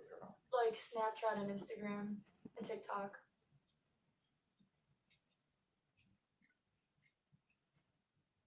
You're still friends with her? Yes. So she hasn't deleted you? No. Does she know you're here talking to us? No. I'm sorry. It's okay. Take your time. No rush. Okay, so are we good? Are we good? Can you leave this live? And now you know. Okay, I know enough about the case. I saw the body cam footage. I got the facts. We saw it all. Tomorrow night, we're going to be covering interrogation from the family members, etc. So it's a series. We're bad. Yeah, I feel like I have to derail because 1984 tonight things happen. What about 2025 things happen? Anyways, I appreciate you guys for being here. We did get through that. I just wanted you to hear a little bit about the night of the party.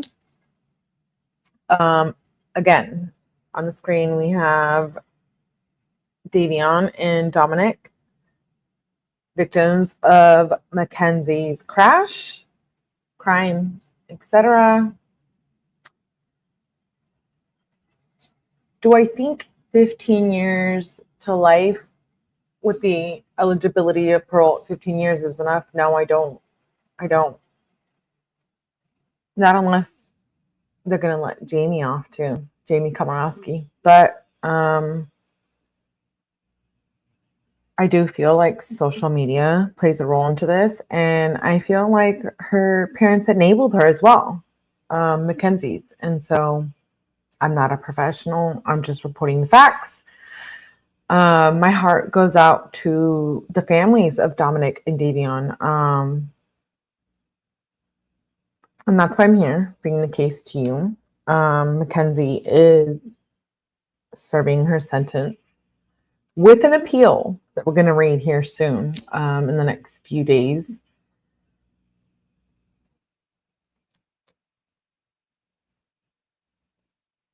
It's wild.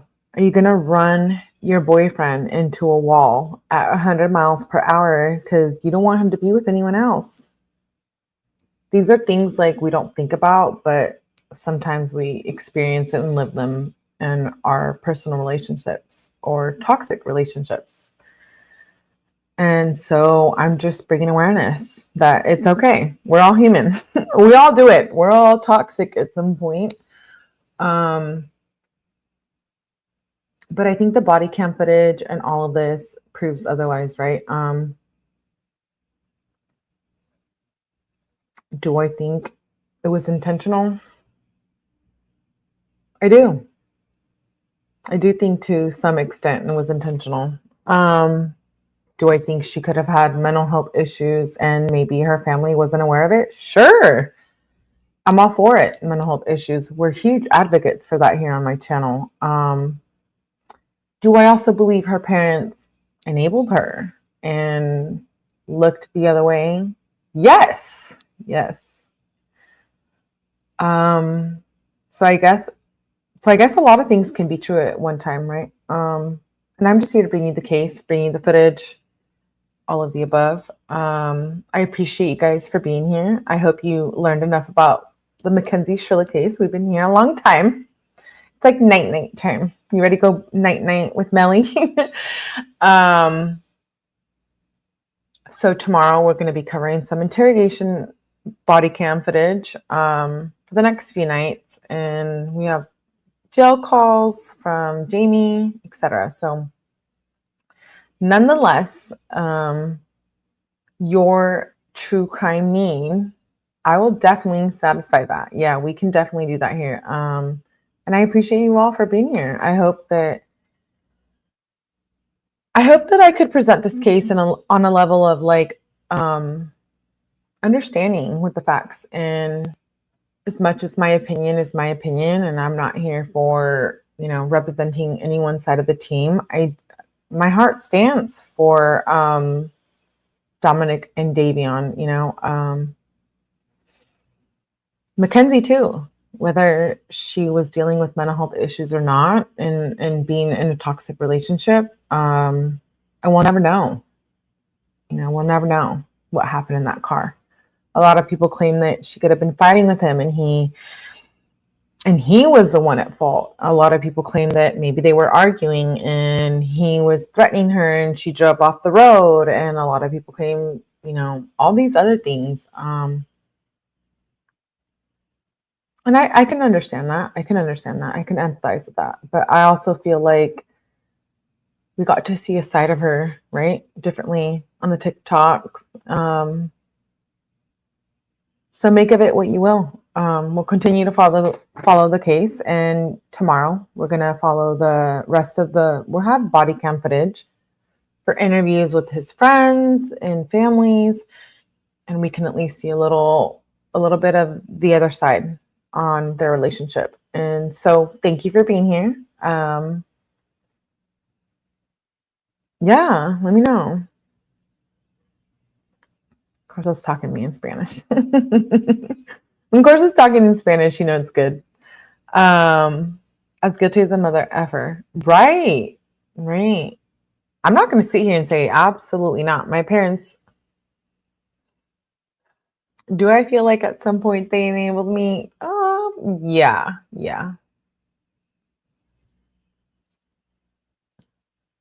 I think it happens naturally, right? So anyways, with that being said,